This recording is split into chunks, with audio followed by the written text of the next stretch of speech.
I think I'm live. I, am I live, guys? Am I live? I think we're live. I think we're live. It's that time. It's that time. We're 3 minutes late. We're 3 minutes late. It's okay. It's okay. Because you know. We have to get situated. I brought out the big Kool-Aid today.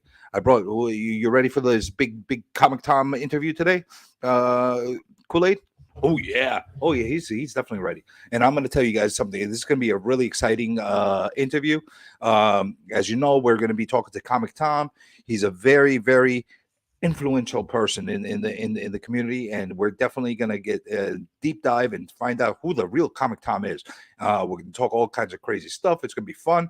I think you guys are going to appreciate everything that we're going to go through, and at the same time, I'm going to ask him. I'm not going to give him only softball questions. I'm going to ask him all kinds of questions. All kinds. Stupid question that is. Hey, what the hell? What a stupid question. But I watch you a lot. You ask a lot of stupid. I didn't even ask any questions yet, Trump. Why are you asking? Why are you telling me that I have stupid questions if I didn't even ask any stupid questions yet? At least give me the opportunity to ask a stupid question. Forget about you, Trump. Okay, listen. Play the intro and let's get this thing rolling.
All right. Now we got the formalities out of the way. We got the technically advanced intro out of the way. The longest intro in the world, by the way. We got the longest intro in the world because anything that's longer is always better. That being said, I'm just going to say a really quick hello to everybody in the chat. Thank you all for joining me. Thank you all for joining me. Thank you, Bookworm. Thank you, K-pop. Thank you, Brian. Thank you, Myrtle Bitty Shack, Dracula, Bleeker, Keith, everybody, Norin Rad. I'm not going to say Durs. I'm going to say Nerdy, the TM Nerdy guy. I'm going to just say really quick DJ Links. Of course, it did use your links. Lisa Noble. I'm going to say the worker. We can't forget the comic bookworm.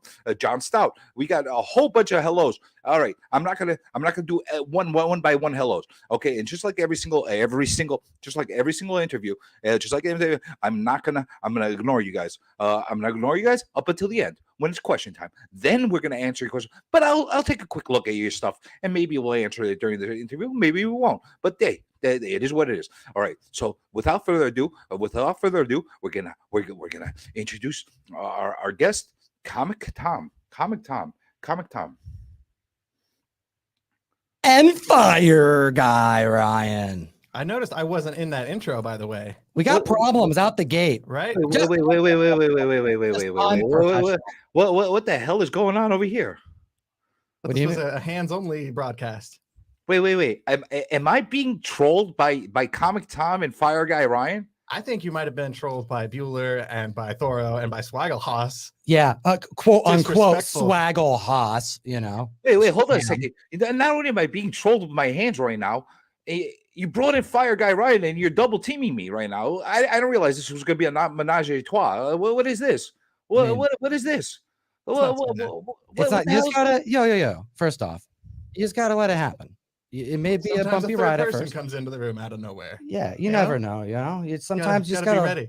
Let life happen. Like a blade of grass. And for real, we were actually being respectful. We were analyzing past videos because you're prolific, man. Like you really go out of your way for this community. You'll stream for like 7 hours straight. And it's a lot of content to do. And I'm watching Bueller and Swaggle House go on your show, and they're just all about the vanity. Just look at me. I'm on camera. And, I thought we're going to get up. We're going to move our cameras. We're going to mess with the focus. It takes a little bit of time to do this kind of stuff. And we're going to give you a high res shot of our hands like your guests should be doing on your show. Okay. All right. I guess you're changing the terms on me right now. Well, I don't know. Power move. I'm at a loss for words, but you know what? I'm gonna roll with it. I'm gonna roll with you in your hands.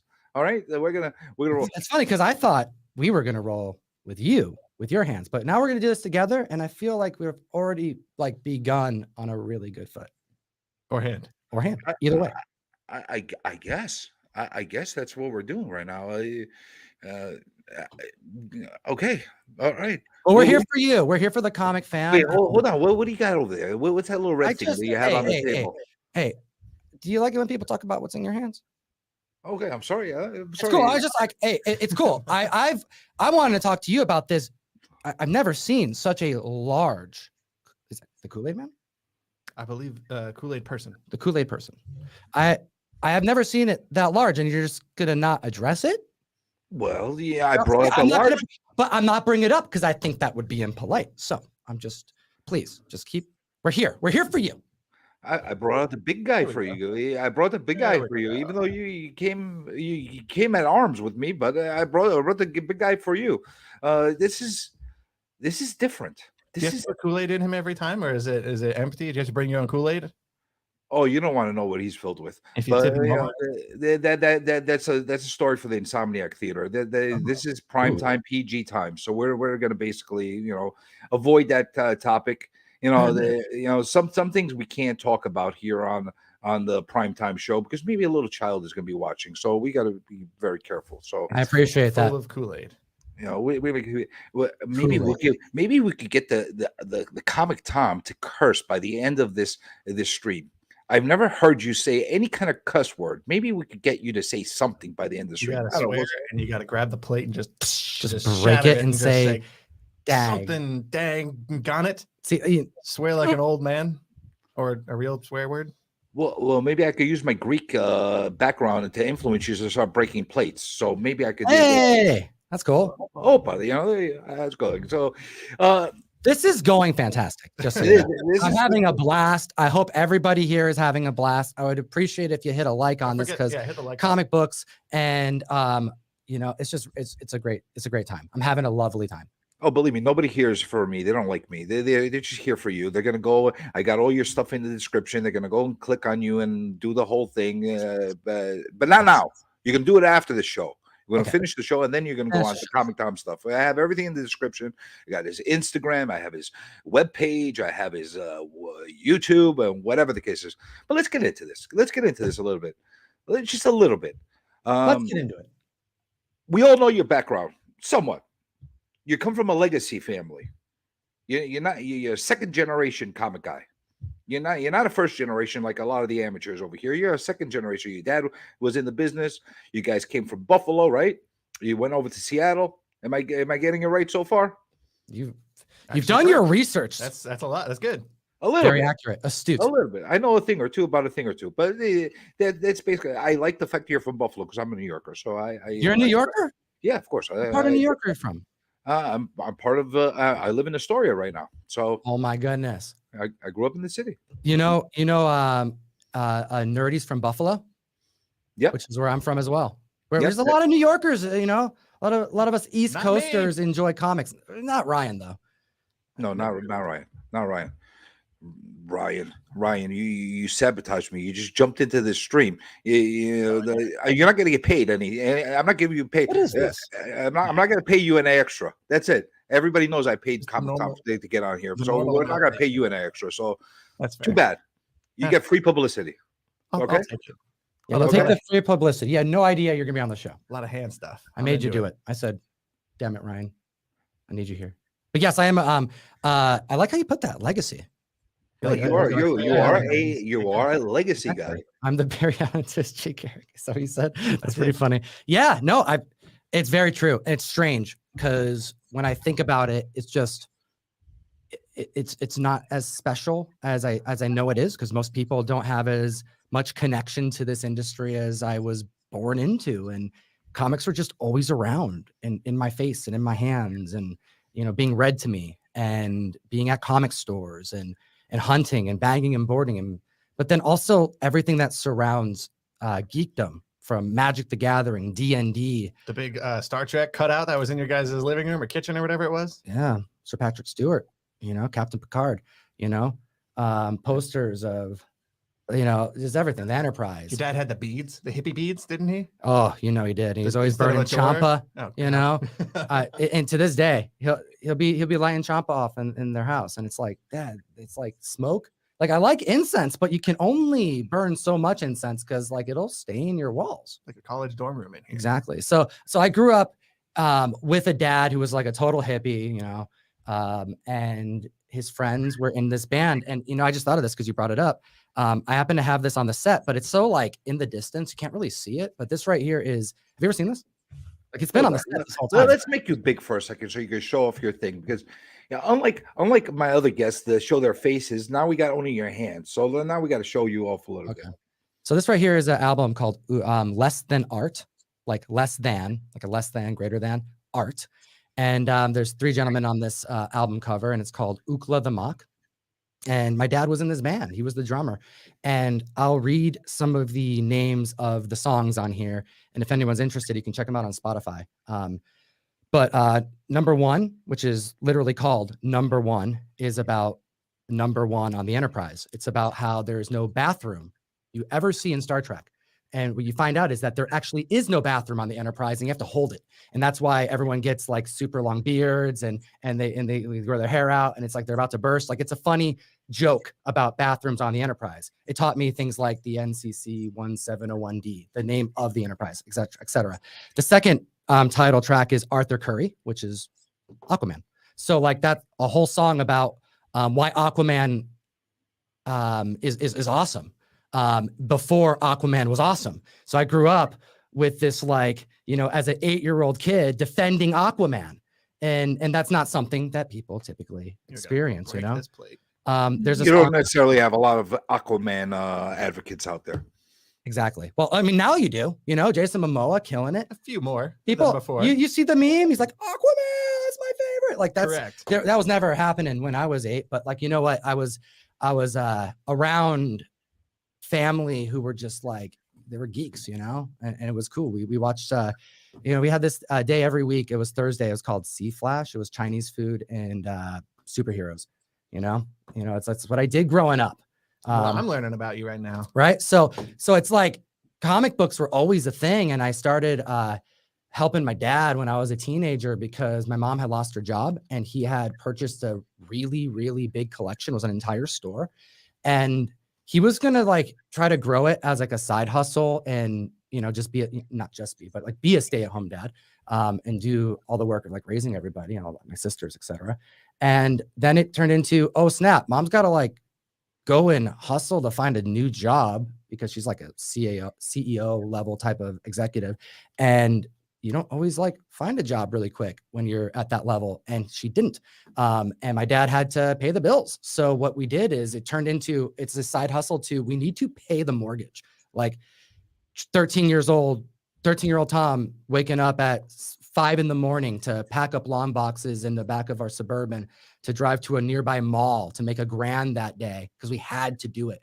And that's what comics became to me. Is like, yo, this is awesome. If you respect it, it can take care of you. It's not easy. It hurts your fingers when you get paper cuts and you lug lawn boxes every day. And I was scrawny growing up, but it gave me a lot of respect, but it also like introduced me to the entire industry that's now really opened up their arms to our channel and what we've started here. A lot of the individuals who are on the show, a lot of the people within our network and our crew are all from those years of me slinging dollar bin books with my dad at Quest Field, before it was Emerald City Comic Con. Well, let's be honest. The reason he got you involved was because you're cheap labor. Damn You right. know, I think that's number one. I came from a family business. Kids are cheap labor, the closest thing you could get to like free as possible. So it worked out well because you got an education being that cheap labor, and you became who you are today. By the way, I believe I'm correct on this. Geek Street started from your dad, right? Absolutely. Yeah. If you go to Half Price Books up here in the PNW, as far as like Oregon, you can find back issues with bags on them that have a sticker in the top right corner, and it will literally say Geek Street Comics. And that's the labels that my mom made back in 2000 and I don't know, must have been 2006, 2005. Yikes. When we had these comics and we were trying to like brand something for my dad. And those comics are out here because every comic had that, whether it was $1 or $3, there's Geek Street stickers on these. So every once in a while, I'll get a collection, or I'll go to like a buddy's shop and they'll be like, look what I got in a collection. And it'll be a book that my dad and I brought up. He drove it in a semi from New York all the way to California, and then from California to Washington. And we sold them to pay the rent, and we'll find them every once in a while. Well, it must have been quite a trek and quite a journey as far as going through that whole process. And I think the fact that you're still a young guy, you're like what, in your early 30s right now, right? True. You know, you probably have the same experience that some of these 30, 40-year veterans have, just because of the fact that you were able to absorb so much from your dad. So that's an exciting thing that you got to this point so far, and you're still this young. I can't imagine what's going to come in the future. By the way, I want to point out that little red guy that you have there in the front, your little Hellboy. You know, Yeah. everybody that doesn't know, Comic Tom has a little bit of an obsession with Hellboy. I don't know why you have this obsession, Mignola obsession, but hey, we all got our freaky characters that we like. I'm a Lobo guy, so You're a Lobo guy? Okay, Ryan. Uh-oh. Convince Ryan, because Ryan needs convincing. I'm good. how do you not like Lobo? I read enough. I've How do read you not like six. Lobo? Explain to me, Mr. Fire Guy.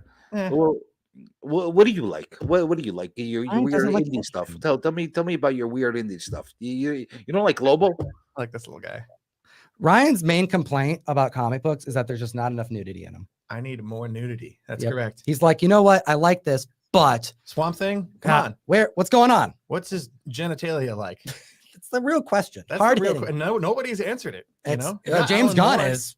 Oh, right. You Alan got to Moore come gives on the a thorough Insomniac one of these nights. examination of Dr. Yeah. Manhattan's business, right? That's But- true. But where's DC's already answering the important questions about Bruce things Wayne? like that. And this is the kind of stuff that I'm having to constantly protect the comic fam from, because Ryan does help with the show tremendously. but But every time I get on camera, he's gotta- eventually, Yep. just everything reminds him of just inappropriate things / things that are phallic shaped. If I could just be blunt. Oh, we got to have Ryan on the Insomniac one of these nights. I When jumped it's an on- open platform from that kind of conversation, we definitely have to have him on during those times. And I've seen- Ryan's disgusting is what I'm trying to say. That's fair. yeah, that's exactly why I say during the Insomniac, because that's where what happens during those shows. It gets a little disgusting. Let's just call it that. But that being said, you've taken your hobby to a different level, different thing. I'm going to say something as far as how I discovered you, and I'm sure many other people have discovered them. About 2-3 years ago, 4 years ago, I started to get back into the hobby a little bit after a hiatus, about 15-20 years, because life, got married, priorities, etc. Got myself back into the hobby. So I start tuning into old YouTube channels, and I see this young guy that's all bombastic and flailing his arms all over the place and telling everybody how much he loves this comic and the top 10 and the top 5 and the bottom 5 and the up and then bottoms and all these kind of things. I've never seen anybody so enthusiastic about the stuff that you were talking about. And you literally talk about a lot of the same crap that a lot of other people do, but you just made it a lot more bombastic. And it pulled me in. It got me interested. I'm like, why is this guy so damn excited about this stuff? What's going on? Is there a list? And you would tell us the list that you're coming from. I'm like, it's a list. Why is it so exciting? This guy's making it exciting. What got you to start this whole YouTube journey and start making these videos and be so excited about it? I mean, I can tell it's an internal thing, but what got you into the YouTube world? What made you decide to make that move? I'm really gonna interrupt. appreciate it. I I'm gonna really interrupt. appreciate that you're answering this question, Ryan. I've been wanting to ask you this for the longest time. Ask me how I'm you like, are. 'cause you were able to make this channel so bombastic, as he said, so I'm very- eloquently. I'm very excited. I want to know, how do you find that in you to be meant- so? He was asking about me and how energetic and Exactly. loud I am. And I'm just trying to keep up with you. Right. So like, please. I was going to pour tell it out. the fine people about back 10 years ago when you and I worked at the bank before there was ever any sort of Instagram, any sort of YouTube presence of yourself. You would get packages shipped to where we worked at the bank at Wells Fargo. Like the UPS people would come by with a big box and say, "Oh, this is for Tom." And you'd run up to the teller line where I was amongst like 5 or 6 other people doing their jobs. And you'd be like, Ryan, come over to my desk. Get over here. He had that same kind of like Tom energy that you're talking about. And he'd pull me out from my job and say, yo, come on, look what I just got. Look what I got. And he'd open this box and it was a big statue of like Giant Man, I think is what it was. You had a big, it was big because it was. That was the Hank big Pym. one. Yeah. And we had our own little miniature unboxing there at like the manager's desk over at the bank where he worked. And I'm like, that's cool. I got stuff to do though. I'm gonna get in trouble if you don't let me go back to my desk where I'm supposed to work. But he just, even back then, there was that level of excitement for just comics, not necessarily because of lists or spec or any of that stuff. It was all, look at this cool Hank Pym statue I got that I didn't ship to my house for some reason. Well, the reason why I shipped them straight to the bank at the time was because I was running things and I could. It was easier. Also, it's how most individuals can't ship their comics and their statues to their workplace. They have to ship them to their home or the post office box, and they have to wait for it, and then they have to go get it, and sometimes it's just waiting at home. So you go home and it's like the thing you're waiting for it when you get home. I was in the unique position to go, I never have to wait to go home. I can have everything shipped here, and now it's like I get to open up my comics on the clock at my desk. Full view of the entire branch. Because I didn't care. Yeah. Yo, because here's the thing. I'd be nervous and hiding it. I I'll was- open this in my car. But that's after the work. thing, though. I was the boss. Fucking boss. I was the boss, and I could do what I want. And I swore. and I had comics shipped there. But okay, to answer the question, like why it was then and why it's to this day now, sincerely, there are few things as cool and enjoyable in life as comics. It's just, I believe it in my soul, my core. Like, it's something really special about old paper, variants, ongoing issues, oversized books. Once you really fall into the enjoyment of the collectible and the physical form of enjoying comics, there's like a low-key excitement about page quality. And the people who understood that know, and I don't need to elaborate. When you're legitimately excited about a white pager, you understand it. It's all amazing. And it's like growing up, this was the highlight. It was about getting those books. It was about like being a teenager and riffing on like Civil War, and the reveal of Peter Parker to the world, unmasked. Like, and I can go get that. And at the time, it was like $5. I'm gonna go buy that from John for $5. He's got some. Oh, who else has got that? And now you have a reason to be at the con and go talk to the dealers and to meet the homies and to dish about comics. Like, one of the coolest parts about knowing a lot of LCS owners is that there is something in common with all of them. Is that regardless of how sometimes like hardcore of a businessman or a woman they may be, like they're really on their grind and they're focused and they're very diligent. It's a tough business. They'll all just dish for 45 minutes about a Whitman. Speaking of LCS owners, one of the videos that pulled me in very much in the early stages was you talking about Gus from Silver Age over here in New York. You know Gussie? Oh yeah, he's my childhood LCS. Yes. Dude, I freaking love that man. So you going into his whole origin story of how he started his business and stuff like that. I was like, look at this guy. He's over in Seattle. He knows Gus. He knows all this guy. He knows that guy. Been around, man. Yo, if you know Gussie, we're friends, yo. Because like Gussie, he's like OG comic book man. You know, like Oh yes. I helped him at a show once, like because like I know all these peeps. So like if they gotta go to the bathroom or something, I'm watching their booth. Oh, someone comes up and they want to see a comic book and it's $1,000. I know how to handle that. Like so I'm there to help. You know, that's how it's always been. And it's a privilege being around people who've experienced so much. And he's someone who can tell you stories about when Turok 1 dropped, selling Turok 1s on the effing street like it's a newspaper. Like, let that sink in. He's at shows every month, and you can go buy comics from that dude. And I look at someone like him and thought back then, that's like one of the coolest people I know. And I would love it if that dude liked listening to a podcast that I was part of. And that was like low key some of the major inspirations of the show. Back in the day when I like would daydream about doing stuff, I'd be like, I talked to Gussie, I talked to Guru or Russ, you know, my dad, John Hill. You know, Speaking of Guru, you got to get a hold of Jeff and tell him to stop being a diva and return my DMs. He's a The guy diva. he's impossible to freaking get a hold of. I thought Tom was Impossible. impossible to get a hold of. Apparently, Jeff's worse. Jeff is worse. Wow.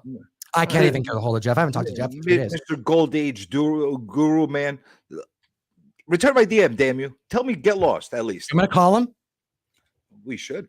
I can call him right now if you want. So why don't you return my freaking DMs? Like, what the hell's wrong with you? You know, he realizes answer my calls. Family and stuff. You know, Jeff is an interesting fellow because he's like got a farm to take care of, basically. And when I say farm, I mean like donkeys and stuff and horses, and he's also a family man.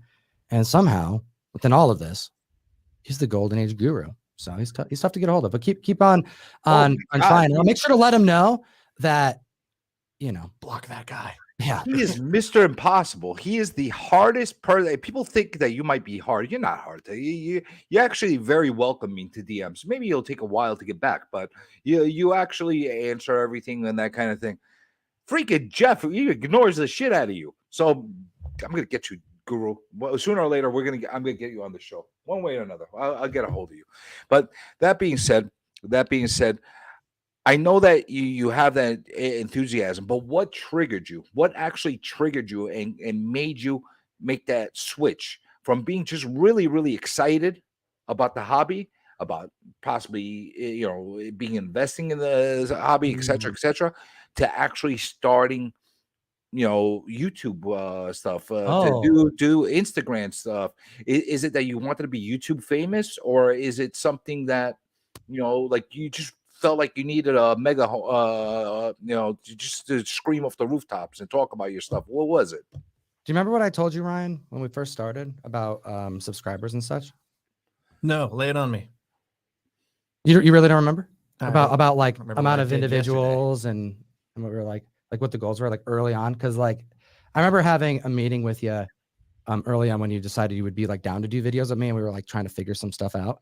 And I had mentioned like, yo, I just want to serve the small community who cares about comic books, and it may be like 1,000 people. That's fine.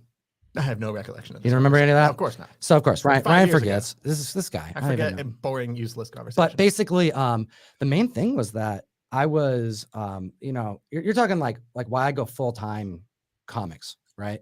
You know, Yep. so basically, I was always doing comic stuff. I was like as a hobby, in order to, I mean, I guess it's like the Gem Mint saying, and I'm sure someone else said it as well. Like let the hobby fund itself. That's how it's been. I had like one of the biggest Mignola collections in my early 20s, which I sold for. Actually, this table was purchased by some like original Mignola art. But what ended up happening was like I was always part of like the comic community and selling comics. I've like had an eBay store for, you know, since I was helping my dad run it, you know. So I would just let the hobby fund itself. But I worked at the bank, and I was like one of the youngest managers at the bank at Wells Fargo at one point. I was like published, like one of the youngest at that time. And after I don't know, I was doing that for like 6 or 7 years. I just realized how unhappy I was working in finance, and I wanted to kind of step away from it and do something else. And I realized, well, I can take like a job working like maybe 30 hours a week and it's going to be a pretty big hit. But what if I just put an extra 20 hours into comics? Maybe that can supplement and I won't have like as big of a hit. And I remember going over my budget going, I'll literally cut anything. I'll live in a I'll live in a spare room if I could do comics even a little bit more than what I'm doing now. Like I don't need a house, a fancy car, or any of that stuff. Like I didn't care about that kind of stuff. I legitimately thought about like how much I wanted to buy comics and stuff. So there was a point where the company I was working with after a couple of years was bought out by Amazon, as they do. And 250 plus individuals were laid off, including myself. And at that point, I had cut my life down so much to be able to kind of do like, corporate work half the time and then comics half the time. And then I realized I'm going to have to go back and like go all in on finance, or what else can I cut? Maybe I just be a comic dealer. Maybe I can do that. Maybe I can do something in that field, but I didn't know what that would be. All I knew is I got to start doing something today. So I just started doing something. I just started a YouTube channel. I started making videos. I started talking about comics with my friends, and I was living off of savings for 7 months. And then over time in that 7 months, I just was like very open with the community. I'm like, yo, this is what I do. And if you want to support me, I don't want to do a Patreon. I don't want to do membership. I didn't want to do anything that required someone to gift funds. So my thinking was, I'll just do what I do. I'll send them comics. It was really easy to start that process in the beginning. I That was already the had 'em. genesis of the mystery box. Yeah, we actually had 25 members of the Mystery Mail Call before I even posted a single video on YouTube. So like we actually had individuals who were like just people I was serving. Because when you're a dealer and you don't have like the reach, there's like a lot of dealers that don't do stuff on Instagram or online at all. There's actually a lot of OG dealers that are like, they still rock Overstreet, which is nothing wrong with that. Yeah, unless you're undervaluing yourself consistently by using it. But hey, but I mean, like the peeps who use like Overstreet are more like the Golden Age specialists. Like it's more of a guide, not so much like it's kind of a range type of thing, more than like, they know where to find out the recent 9.8 GPA sales, right? I'll say this much: Overstreet is much. It's a better vehicle than actually just gauging your last eBay sale. So because you got those dealers as well that they just take a look at the highest eBay sale, and basically that start there as the new landmark. Right. So, but Yeah. it's interesting. It's interesting the way you started off with the mystery boxes. You said you had 25 boxes prior to even starting the channel. So the channel was actually a catalyst and a way to actually propel your business. Correct? Of course. Yeah. I mean, it's it's a pretty simple model. And I will give you credit. I'll give you a lot of credit. I don't give a lot of credit, but I'll give you a lot of credit on this. You have never been shy of basically telling everybody that you are a dealer. You do this for a living. Part of what you do as far as the meal call and the selling of comics on whatnot and that kind of thing is in order to put food on your table. But a lot of times people get that message mixed up. Sure. Because you have a lot of people that are doing realistically, I mean, you have a large channel, but in the big scope of some of these other comic book channels, it's minuscule. You look at the Comic Explains and the 2 million, 3 million subs, those kind of things. They're big. You're relatively conservative compared to a lot of these other channels, and you've always used your notoriety to be able to kind of tell everybody, this is what I do for a living. You're not promoting anything, you're not pushing anything, because that's one of the things I've gotten from the community. It's a little polarizing sometimes. They basically a lot of times think that when you're doing your top 10 lists that you're actually telling people to go out and buy the books. You're not really doing that. You're just telling them what is basically on key collector or cover price or whatever it is that you're using at that given time, as far as the top 10. Correct? Yeah, I mean when we cover books, you know, we kind of like analyze the spec that's happening. It's probably the best way to put it. It's something that's already happening. The sales are reflected over the last week. The books that are trending are indeed trending, and our job on the mic is to do our best to describe why and to try to understand why the market is moving the way it is, because sometimes it's very interesting. Can you give an example? Sure. You know, I think this whole, why don't we stay on Lobo? It's because we're just chatting about Lobo. I think it's a fantastic example of a comic book that, holy smokes, was it not? It wasn't on the Hot 10. It was not on the. Oh Hot my 10 this week. gosh. I just realized that Oh, too. okay. So This was the first week in 13 weeks. So we record a video every single week with Gem Mint. It's your boy Gem Mint. And it's the hottest comic books in the world of the world list, and we, you know, it's multiple grade points that have to be seeing above average level of sales when you compare it over the last 12 months. Of course, if there's record breakers, that also gets added to that to make it way more. And Omega Men 3 is a fantastic example about how the market sometimes is confusing, and if even on like on the surface, it may be difficult to understand, and then even more difficult to decide if you should spend $450 on something. So Omega Men 3 spiked because of James Gunn's spec, because of a tweet he did. People thought he was talking about Lobo, but there's no confirmation of that.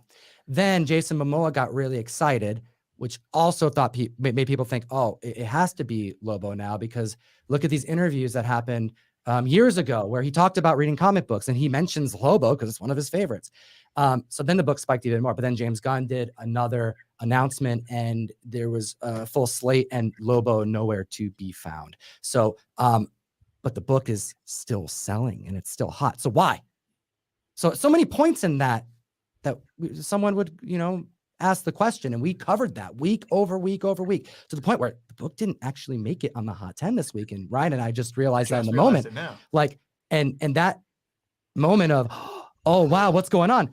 That's what we live for. We're trying to figure that out every single week. We're trying to go, wait, what is going on right now? And what we found was, well, CGC, they be grading like crazy fast. We knew that they hired a lot of people. We did not know how fast they would get turnaround times. And if you look at the numbers and look at the announcements and look at how the spec has moved, the numbers were reflecting not just the spec movement, but it was also reflecting the fact that people were getting 10, 20, 30, 40, 50 copies of this book graded in less than a month. Week over week. Yeah. Boom. We were watching. We keep track of the census count. Look at this. 6 more, 8 more, 10 more.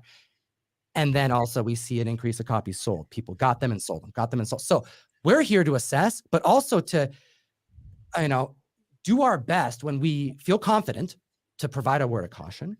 You know, this is what use this in your assessment before you decide. Don't overpay. Don't overpay if we can, if you can avoid it. But also I'm over here going, what did I title one of the last numbers when we talked about Last of Us? I think I try to put like a little, like a theme to, like, because we're riffing on the mic. This is improv. We're going on there. We have a script. We want to hit certain notes, but it's like, this is kind of the theme to this number. I screwed up. That's what I put in before it. So like, there's times where we'll get to a number and I'm going, I screwed up, Comic Fam. Like, I could have bought this and I didn't, and I'm regretting it. And I'll say it on camera. That's just me being real. I'm not, it's impossible to predict. How do you predict Last of Us? Gone up like $400 since we did not buy it a few weeks ago, for example. So everyone makes mistakes. And that's kind of like, I think the real value to what we're doing, as far as like when we're dealing with trending or hot books, it's to dive in to the analysis that otherwise it's just a hypothesis, like we can get as close as we can, but could you predict that Booster Gold would be one of the hottest books right now going into 2023? Well, here's a question. Do you think that's going to sustain? Who has a better chance to sustain, Booster Gold or Lobo Omega 3? Which good question. It's a good question. I think a lot of people, including myself, were underwhelmed, not impressed, and also very pessimistic about Peacemaker. And I think that's probably top 3 best superhero shows ever made. You say you didn't like it? Oh, when we heard about the Key Collector announcement, remember we got inside sources from Key Collector that Peacemaker was going to be not just James Gunn led, but it's going to be John Cena, and it's going to be original Peacemaker. Sure. The goofy People helmet Peacemaker. crapped on it. They were like, wait a minute, what? This is going to be silly. Then they saw the costume, and then they're like, okay, is it going to be so silly it's good? And then, yo, Suicide Squad, yeah. I still haven't watched Look at this. Whoa. You're showing me up with your arms already. They're saying that you're doing the arm thing better. Shut They are not doing the better thing with the arms things. I'm just all right. I don't. So, anyways, I mean, like sustainability on some books, like, yo, that's like what it's about. Who knows? That's part of the question. Like, tune in next week to see whether or wanna- not Booster Gold's we're- going to be at the top again. We're gonna be here to tell you what happens. You know, will it? This is the info we know, and we're analyzing what the community is doing at large, because the community is going to do what it does. You know, the market's going to move, and I think that will reveal at least what they're thinking when they're parking their dollars. And I think it's a really fun dynamic that you have on that weekly show with Gem Mint as well. You guys kind of balance each other very well as far as doing the show together. You have your own, even though you're agreeable most of the time, you have your own little twist on how you feel about the books, which is a nice comparison. A big shout out to Gem Mint, by the way, for losing freaking more weight than anybody I've seen in the freaking community. He should talk more about that on his channel as far as Make another how channel? great that is, because they gave me an example to try to lose weight, but I'm not going to get distracted. But what made you actually collaborate with Gem Mint? What was the reason, other than you both had larger channels and decided to get together? I mean, did you have a friendship prior, or was it all through YouTube connections? Oh, geez. I mean, like, Gem's like one of my best friends. So we've always been like, I was a fan of Gem Mint before I knew Gem Mint.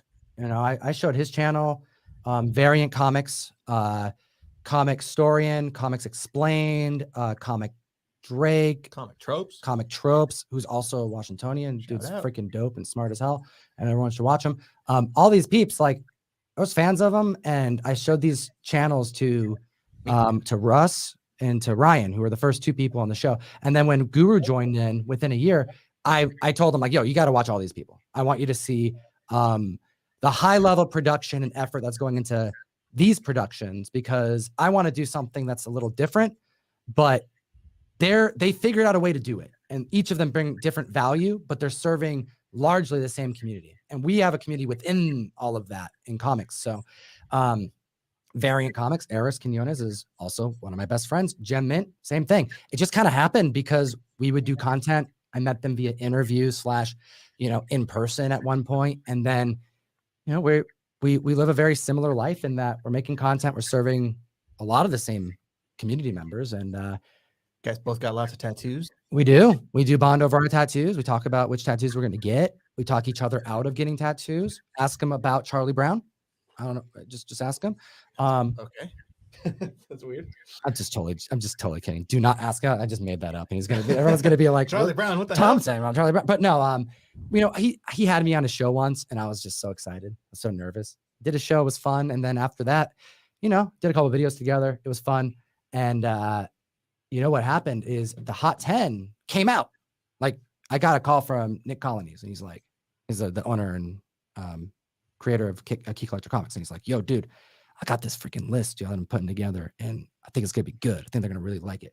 It's the Hot 10. And I'm like, I don't get it. We already do the Hot 10. He's like, no. We're doing the trending 10. What about the Hot 10? Like the tippy top. And I'm like, oh, every week just got one more video, like more busy. Like every week just got like a whole 13-hour edit. Let's go. Like, this is exciting. We have the hot 10. Yeah, let's dive. And it was we figured it out. We've been doing it every week for years now, which is crazy. But it started during pandemic, because we started seeing so many record-breaking sales, and it was changing, and we didn't know where the market was going. And it was exciting. but we're all at home, and we got tired of like trying to decide what goes on the trending list, because we have the trending books. Some books are like 1 in 50s. They need to be talked about, but also there's like 15 record-breaking sales right now. Like, what do we talk about those ones? So the Hot 10 was available. So I just hit Jem up and I'm like, yo, I think I have a very important video to make, and I think it'd be cool if you were in it with me if you want. And he really liked it, because it's the Hot 10 is easier to like monitor and assess on a macro level, whereas the trending books, you got to like, the Jem reads a lot of books. He probably reads more comics weekly than I do, because he does so many videos of like reviews, etc. At least he, in the past. But the trending books, like it's such a dedication to keep up with like what happens on a day-to-day basis, and like, you know what I mean? Like new comics, etc. Like the $5 book that's now 20, like that's so much of a different video than talking about Avengers 8. You know what I mean? Correct. Can you, I mean, you help with these videos. You talk, Ryan. I don't, you know. What you guys mentioned before, you know, 30-hour weeks, 20-hour weeks, that kind of thing. How many hours do you actually put into between the editing, the video taking, the research that you're doing, the actual time that you're doing the selling, packaging, etc., etc.? It doesn't sound like it's like a 20-30-hour week. It sounds like it's a lot more hours than that. I wish it was a 20-30. This has been a full-time gig for me now since last August. You got a new view of what I do now, Ryan. I used to just you're on the inside now. I had a day job up until 2020. Yeah. And then I started working half with Russ over at Mill Geek Comics, half with Tom, sure. But then ever since late last year, I was yanked out of the comic book shop, and now I am full-time here with Tom, helping script, do research for these 2 videos, helping put the mystery mail call together. There's a lot of stuff that goes on behind the scenes, and now we're actually writing our own comic book on top of all of that. So like, the workload is intense, and yeah, it is a process. And thankfully, we do have a pretty cool team of people helping out, in various areas too. So it's not just us, but I used to, I grew up on. Definitely, it sounds like a 60, 70, 80-hour work week. The way it sounds like to me, I don't know. Oh my gosh! I mean, if you add up all the hours of all the people working, I can tell you it's a lot more than that. I try to keep it as close to 40. I would love, if Ryan's not working 40, I need to talk to him. What are you doing, Ryan? You got extra time? What's going on? I don't. It's a lot more than that. I mean, like, to put in perspective, the YouTube channel costs more money to produce the videos than what gets made on YouTube. I've never made money off of it. Please get into that, because a lot of people actually talk about that stuff all the time. They don't realize that unless you got multi-million, unless you got a serious channel, like as far as hundreds of thousands of people watching, you can't make a living that easily off of just the YouTube revenue. The ads revenue is not really that fantastic, and a lot of people oftentimes use that against the larger channels and say, well, they're making a lot of money off of the channels. They're not. I've seen this actually up front from other aspects of other businesses, real estate businesses, that kind of stuff. So I could tell that there's not a lot of money being made for there. This is just a vehicle to be able to promote the other businesses that you have. But if you were going to survive just off of the YouTube revenue, would you be able to live? Or would you actually be able to rent an apartment off of it? Is that kind of revenue? No. I would have to get a job again, like day one. I like the YouTube content costs more money than what it makes. So like, there's no, like, we are supported by members who buy comics from us. If we don't have any of the foundation to be able to do those things, and we're just supported off YouTube, there's no videos, because the videos cost more to make than they bring in from YouTube. So if anything, I take pride in the fact that we don't make much money off YouTube, because despite our size, we have a community that is able to do so much because the value we must bring. We've been doing this for 5 years, and you don't have a consistent membership larger than probably any other business monthly doing monthly comic book sales. That's as far as the mystery mail call, like consistently for 5 years that we've been serving, by doing people wrong. They continue to support because we're going all out. We're doing everything we can to provide the community as much value as we can. So, and a lot more. It costs a lot more to do it. I mean, like, you can Google from Social Blade how much average YouTube channels may bring in, and the reason why it's what makes that difficult to assess for larger channels is that most larger channels depend on sponsorships, right? Mhm. A lot of them, like, you know, what video game, what membership, what you know, VPN, what snack box, like whatever that is, like Buy those are my all headphones, buy my VPN, buy Like- my sharp Japanese knives. like, that's all cool, like all dope. Do what you got to do to make money, but Right. like I've been able to avoid that from the beginning the entire time. So when you look up and see that the channel probably brings under $2,000 a month before taxes and before YouTube fees, I can say that that's more accurate than most because I got one sponsor. They've been a sponsor of the show monthly on contract for 1 month, and that's Whatnot. They were month to month last year, and that was the first sponsor we ever took up until then. So I can say that the And Hero Restoration, right? You still have Hero Restoration? No more. on a pause with Hero Restoration, it was kind of like a month-to-month thing as well. They slowed down their services because they took on so much. So it's kind of a tough thing working with pressing companies because they have a interesting workflow in that when people aren't grading as much, they're not getting as much restoration done and pressing done. But then on the other end, when people are doing a lot of stuff, there's only so much they can take. So there's kind of an ebb and flow with it. But Mike DeChales over at Hero Restoration is amazing. They got a great crew over there, and we do stuff on and on. Speaking of pressing, you were actually nominated for one of the pressing channels of the year, pressing and restoration channels of the year. However, on a personal level, I don't think you're really categorized as a pressing or restoration channel. You do that, you do speak of it, but you're more of a comic book entertainment and information and news channel. That I consider you more of that type rather than a actual true restoration channel. But you did win. You did win the top spec channel over Well- 5,000 views, and apparently Brian from LCS has been hunting you down, trying to get you your award. So, snap. so just Well- letting you know that he did Yeah, contact me earlier. He wanted me Put him to on the make spot. sure that I let you know that he wants to give you a little award that glows in the dark, and you could display it, and they say, "Look at me," and you could say you're the champion of the world, and it's nice to get awards. It's nice to get awards. So every so often. Sounds nice. But there was one question I actually want to address. I know that I'm gonna not really get into a lot of questions, but for the Hot 10, how is that actually? How are the percentage of sales increases on the increases calculated? Like Just guess.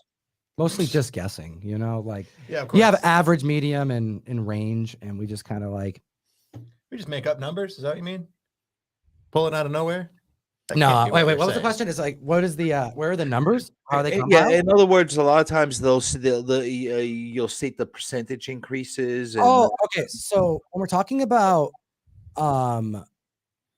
percentage increases, that's mostly trending because when we're talking about a comic book increasing in quantity sold, that's going to be week over week sales. When we're talking about a hot book, it's a different assessment because you can have a hot book like New Mutants 98 where we only have 3 different grade points that we're talking about the changes in the increases that we're discussing, and maybe a record-breaking sale. That could be 4 different sales we're actually talking about.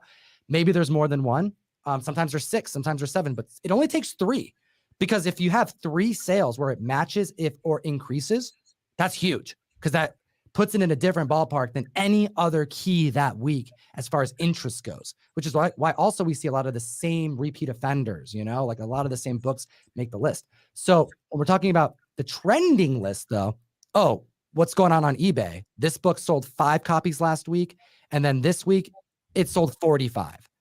Well, you just do the increase, 5 to 45. You can even Google it, percentage increase. Bam, I can't do that math. it's tough.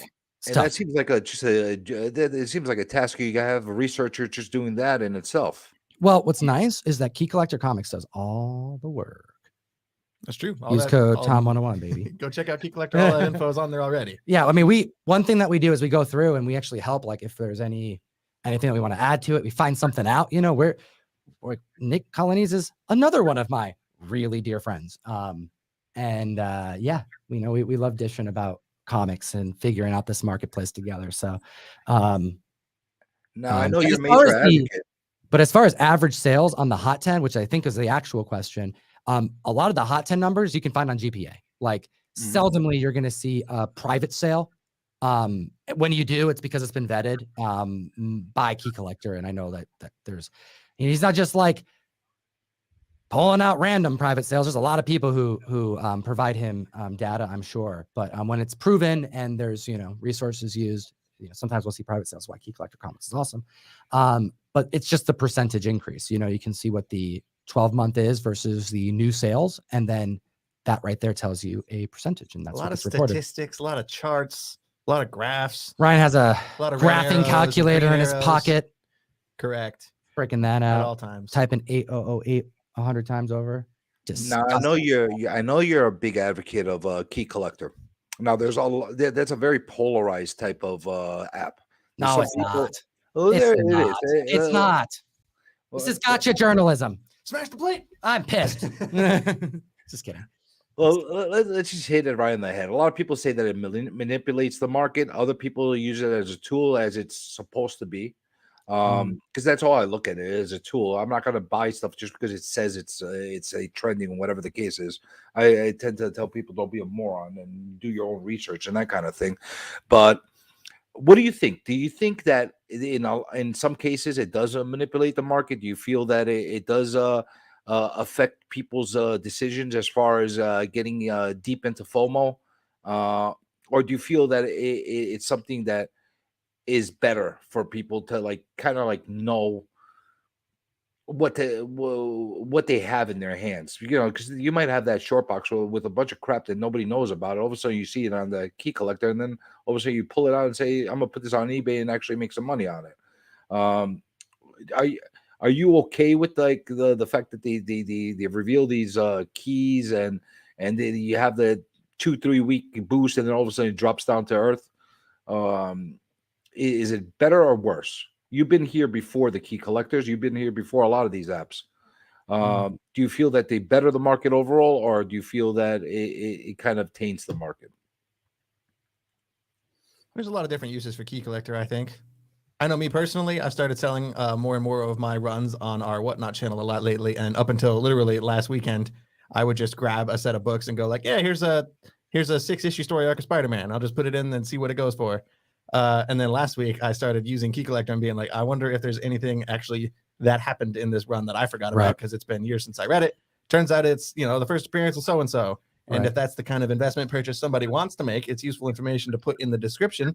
Like you said, it's useful to help you figure out if you actually have something worthwhile in a random short box full of stuff. I want to see more of your hands, please. Tom wants more hands. More hands, please. Yeah, and a little more hands. Yeah. But speaking of Whatnot and first appearances, I did notice that you do have a giveaway that you're going to be doing on Whatnot on the 27th of ASM 300. That is so nice of you to bring up. Thank you. This is for the giveaway trolls out there. So go on to Comic Tom's thing. You don't have to buy anything. You don't have to buy. Is it right there? It's not right Probably there. in this pile somewhere. No. You can probably find the book. I don't know where it is anymore. I think it's at the warehouse. Damn it. Now you're putting me on the spot and I have to give it away. Right now. We're giving away a Marvel Spotlight 5 first appearance of Ghost Rider. What's the Spotlight 5? Sorry, I got confused with the ASM that you did recently as well, right? Wasn't there a recent ASM that you did? Yeah. We're doing here, I can even show you. I'll spoil it. I'll spoil some giveaways coming. So we have a Marvel Spotlight 5 that we're giving away next week on Monday. On Monday, yeah, less than a week now.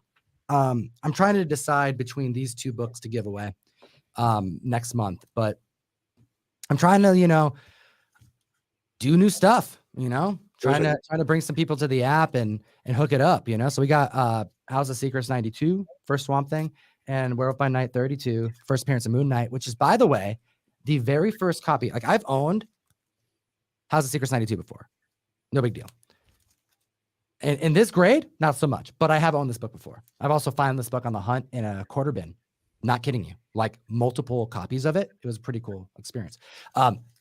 This right here, never owned one before. This is the first one I've ever owned. Sometimes that happens. I've owned like multiple Hulk 181s, but Werewolf by Night 32. This has been a key that people for such a long time have been buying. Just buying up. And I guess now's the time to buy it that it's at its lowest, right? Now, ever after that, it's only got room to go up. after the decline with the rest of the market right now. I think that's a Right. great buy. That's my personal. I'm influencing everybody on buying that See? book, but You're going to buy another one. yeah, that's the kind of stuff that you've been doing on Whatnot, and I find that very exciting because you have a lot of these people that go in the shop. Maybe they'll buy something from you, 10, 20 bucks, 30 bucks, 50 bucks, whatever it is, and all of a sudden you have an opportunity to buy to win one of these big Grail books that they'd never get in other conditions. It's a really good thing that you're giving back to the community, and you don't even have to buy anything, right, in order to win one of these giveaways. No, it's got to be there. It's got to be there. Download the app, click a button. You know, if they use the link through my, if they use the link, the code through my link, like they just click the button and download the app. If you do purchase something, you get a $10 credit too, which is dope. You know, I'm just trying to, you know, Whatnot's like a giant app, right? Like very, very big. There's like over 120 categories on there. You know, it's closer to eBay than, you know, I forget that there's non-comic LCS, you sections know. on what you can buy, like shirts. I know, people's right? Records and stuff on what It's not just a comic crazy. thing. It's Yeah. also like it's so early in live selling on there that it's a really exciting time. You know, we're just watching thousands of people get together geeking out about sports cards, and I just can't wait for the day for thousands of people to geek out about a VF ASM 252. Like it's cool. We're there right now, but it's not the same excitement that's in other categories just yet because it's such a small community and we're just now getting used to live selling. But you know, we're having such a cool it's such a cool ability to connect with the audience. We used to do Instagram live selling and we immediately enjoyed it. Like we're like, oh, wait a minute, we get the whole crew together. Sometimes it's just one or two of us. Bust out And the vodka. yeah, You know, drink a little, you know, little bit of a little bit partying of vodka. happening at We'd be Jeff's. at Jeff's. He'd bring Hanging his out with donkeys. yeah, donkeys just coming in the living room and chilling with us. You can check out those pics on Insta. Like he's got donkeys just walking the house. We Like, got to incorporate donkeys into Whatnot. just That's, more. Yeah, that's probably that's the the secret. the missing secret here. ingredient. but you know, live selling, it's just really enjoyable because you know, like it's the same. You know what it is? It's the closest thing to going to an LCS. You know, go into your LCS, your dealer. Yo, you got anything cool that came in? Oh, let me show you this. That's what Russ was to me before the show and everything. He was the dude who would shoot me a text like he was a damn drug dealer and be like, yo, Tom, I got that new stuff. I got the new. And I'd be like, what do you got? And he goes, you know, I'm going to drive by tonight. That's me in And a I'm like- shady parking lot. I'm like, somewhere. yo, where you at? He's like, I'm 20 minutes away. I'm already on my way. And the dude is like, I'm expecting to bring 1 or 2 comics. He's like, oh, I brought the 2 comics, but I also brought this other short box. And then next thing you know, I'm spending money on comics I didn't know I needed, but I needed them. It And also streamlined the process for you as well. You know, you don't have to go chase down people to collect money from them if you're doing an Instagram sale or YouTube sale or something like that. oh, I was the Yeah. guy doing that, by the way. We- Behind we the went through scenes that. after these sales, I had to sit over at the Golden Age Groover's house Mm-hmm. on the computer all day, tracking down people, DMing them, getting their emails, getting their PayPal info, sending out invoices, and then that's all automatic on Whatnot now. yeah, that's why it's like I don't just say that it's the best new place to buy and sell collectibles. Like I truly believe that this is the best thing to happen to the industry since eBay. Just You say it all know? the time, though. I do say it all the time, but it's All the time. damn true. And the fact that it's not understood what's happening as much, I just take the responsibility. I don't want to like lessen how true that is. It sincerely is an amazing thing to be able to connect with your with your peeps in the way that we're able to. We give away so much stuff to our community, but also it makes it so that we can actually get comics made, you know? Which is a very big deal. It gives you it gives us another publisher now that they've gone into publishing themselves as well. Whatnot And- Publishing. Yeah, I think that I like competition. We covered Maybe- that. We were there when that started. It was a wild ride. Yeah, it's NPC last summer, yep. it's definitely the different situation there right now, and it is going through its growing pains. You know, just like every platform, it's going to have its problems going forward. Just like eBay had tremendous problems when they first started all their platforms. You want to something funny? What's that? You want to something really funny? The most watched video on the Comic Tom YouTube channel. You want to know what it's called? Oh, No. don't sell comics on eBay. It literally is the Or is it a it, wa- question? it was like it's like don't sell comics on eBay because it's a little bit of a story time type of video, a little bit of clickbait there because it's more me talking about my journey with my dad on the mic, but it's the most watched video on the channel. It's over 100,000 views. The first video hit over 100K on our channel. And it speaks to what you just said, that there is this disdain for eBay, but you're not going to find someone who just says eBay is bad, bad, bad. No. eBay is it's a huge part of comic collecting. Like, we base almost all pricing around what happens on eBay. But eBay How is do you get over- also not. It's also not pro comic selling. The platform itself, the eBay True. themselves, they're not pro selling comics. They True. don't really like selling comics, to be quite honest with you. Because I heard that. have you abandoned that platform altogether, or are you still using it and utilizing it? Oh, not at all. I'm still on there. I actually plan on getting some stuff listed on there soon. I took a step back from the website and eBay, but we're getting right back on it. I just wanted to get Whatnot situated, figure out and learn. It's a completely different situation over there, and I wanted to make sure I gave it the attention that we needed. But now it's like I kind of understand the direction we're going on there, and eBay's getting right back up, and Comic Tom 101 has a bunch of dope comic books available. So you feel that Whatnot right now is running on automatic for you? You basically have it down pat. You pass all the growing page for yourself. As long as he's got people behind the scenes Oh my goodness. to load the books into the shows every week, because people named Ryan who do that behind Ryan the scenes helps. work. I'm like, Ryan, I here's my package a new, lot of it after the fact too. here's the comics I bought. right. Make this a thing. I'm like, grade these, list these, put these here, but like, bring them to my house. I need this here, drive them here. No, Yeah. but no, I mean, it's like this is like the start of, it's like, imagine like eBay year one. How much could somebody be, how much could someone be affluent and like master their eBay page year one of it being involved? Like with like the industry that we're in with, like, comics has only been on Whatnot as a category for like a year and 6 months, something like that.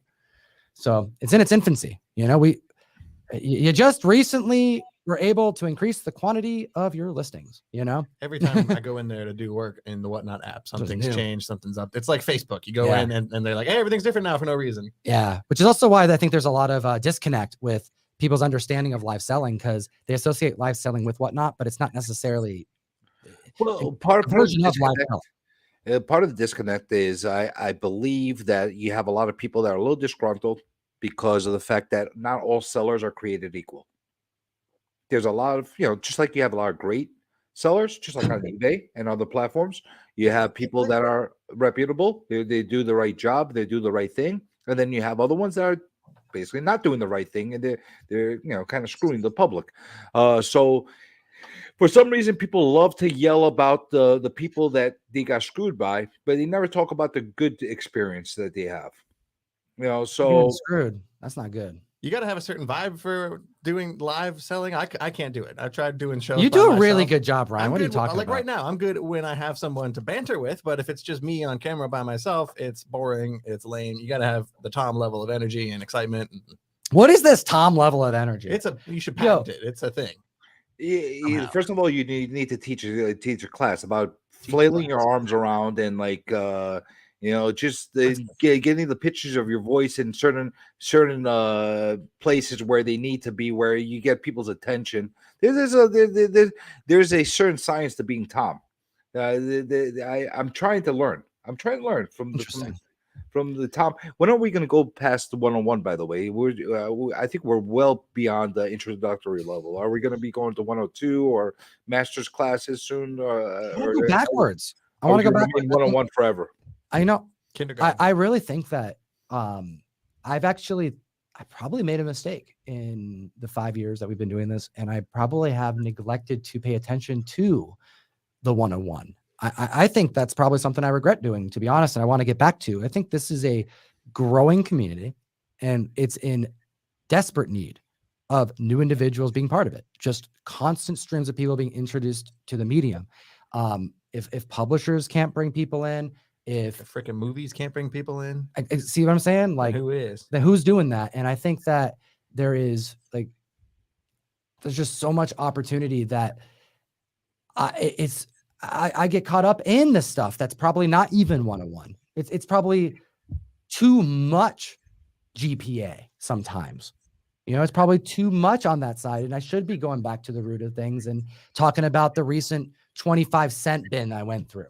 But I don't always do that. You know, I end up sticking with the stuff because it kind of escalates. You know, you get so deep into it. The next thing you know is like, you know, I'm talking about the what's on my wall right now, like, you know, with newsstands versus direct, you know, and 9.6 versus 9.8. Like, it's all stuff that interests me, but also I think it's naive to think that that's going to get somebody who's new in this hobby excited about expensive paper I'm and not affordable new. paper. I am not new, and I don't care that much. Exactly, about all too. that stuff. Yeah. Exactly. I just want to read. Yeah, exactly. And that's that's an even smaller segment. So it's even harder, which is why I'm like, you know, I've actually never been closer to want to get back to the 101 stuff. I want to talk about and almost refresh, you know? Well, you are kind of refreshing. You're hitting the one-on-one levels right now in your new venture. I mean, for anybody that doesn't know this, you are going to grounds that you haven't gone before. You're publishing your own comic. You're writing it. You're not drawing it, but you're writing. We're not publishing it ourselves though. It is through Whatnot Publishing. Oh, it will be through Whatnot Publishing. We're gonna be in Lunar and Diamond. Oh my! So Correct. tell us a little bit about that. That's gonna be exciting, like a little bit jittery for you as far as your nerves are concerned. Exciting, and a whole bunch of emotions going at the same time. I mean, this has to be something that you've been wanting to do for a long time, as far as writing your own book, right? It hasn't felt real at almost any part of this process. Like, I've been myself somebody who has wanted to be a writer for pretty much my entire life, but it's always been something like, oh, I'll tinker with a screenplay and leave it in a Google Doc or something on my computer and never do anything with it. It's just going to sit there forever, unread and unseen by everybody but me. But this is different. This is now like a collaborative thing. Tom and I are writing ourselves, and it is going to be illustrated by Ben Templesmith, and it is going to be, like Tom just said, it's going to be in the previews guide. People are going to be able to order this book just like any other book they order through their LCS. And it's real. It's happening, and it's a little terrifying to be completely So honest. you're officially co-writers on this. Correct. Co-writers, we have Ben T on the art, and I believe co-owner of Whatnot Publishing, at least of Massive Publishing, which is the license holder of Whatnot Publishing. Michael Calero, talented mofo. Yeah, he's Are you right. gonna have a gazillion covers for this book? Oh, gazillion and two. Oh, Jesus. You ain't seen. You thought Ninja Funk had a lot of variants. You ain't seen nothing yet. There's literally 150 store variants. Oh, jeez. Ryan is going to be drawing them too.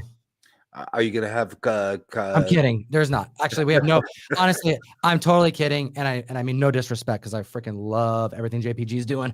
But no. I mean, at this point, we're so early in the process, and you know, you have the whole focus of making the thing, and then you have the launch and making it a cool product, you know, and making cool variants and trying to make it popular and successful, you know, like do people Partly what we're doing here. We're talking about it on the internet, you know. Right now we're still in the scripting stage of this thing. It's going to be a 3-issue series. We're thinking issue one's almost like issue one's done. Like issue one is done. The art is almost done. It's almost done being drawn right now. Yeah, and we're putting the final touches on issue 2 and then issue 3, and then you know, then we got to start thinking about variants and whatever the hell else even comes after that. I don't even know. Like, what do you do? What's on covers? What makes sense? And you know, what makes sense for us? I don't know. It's hard to think about that when we're so obsessed about the comic.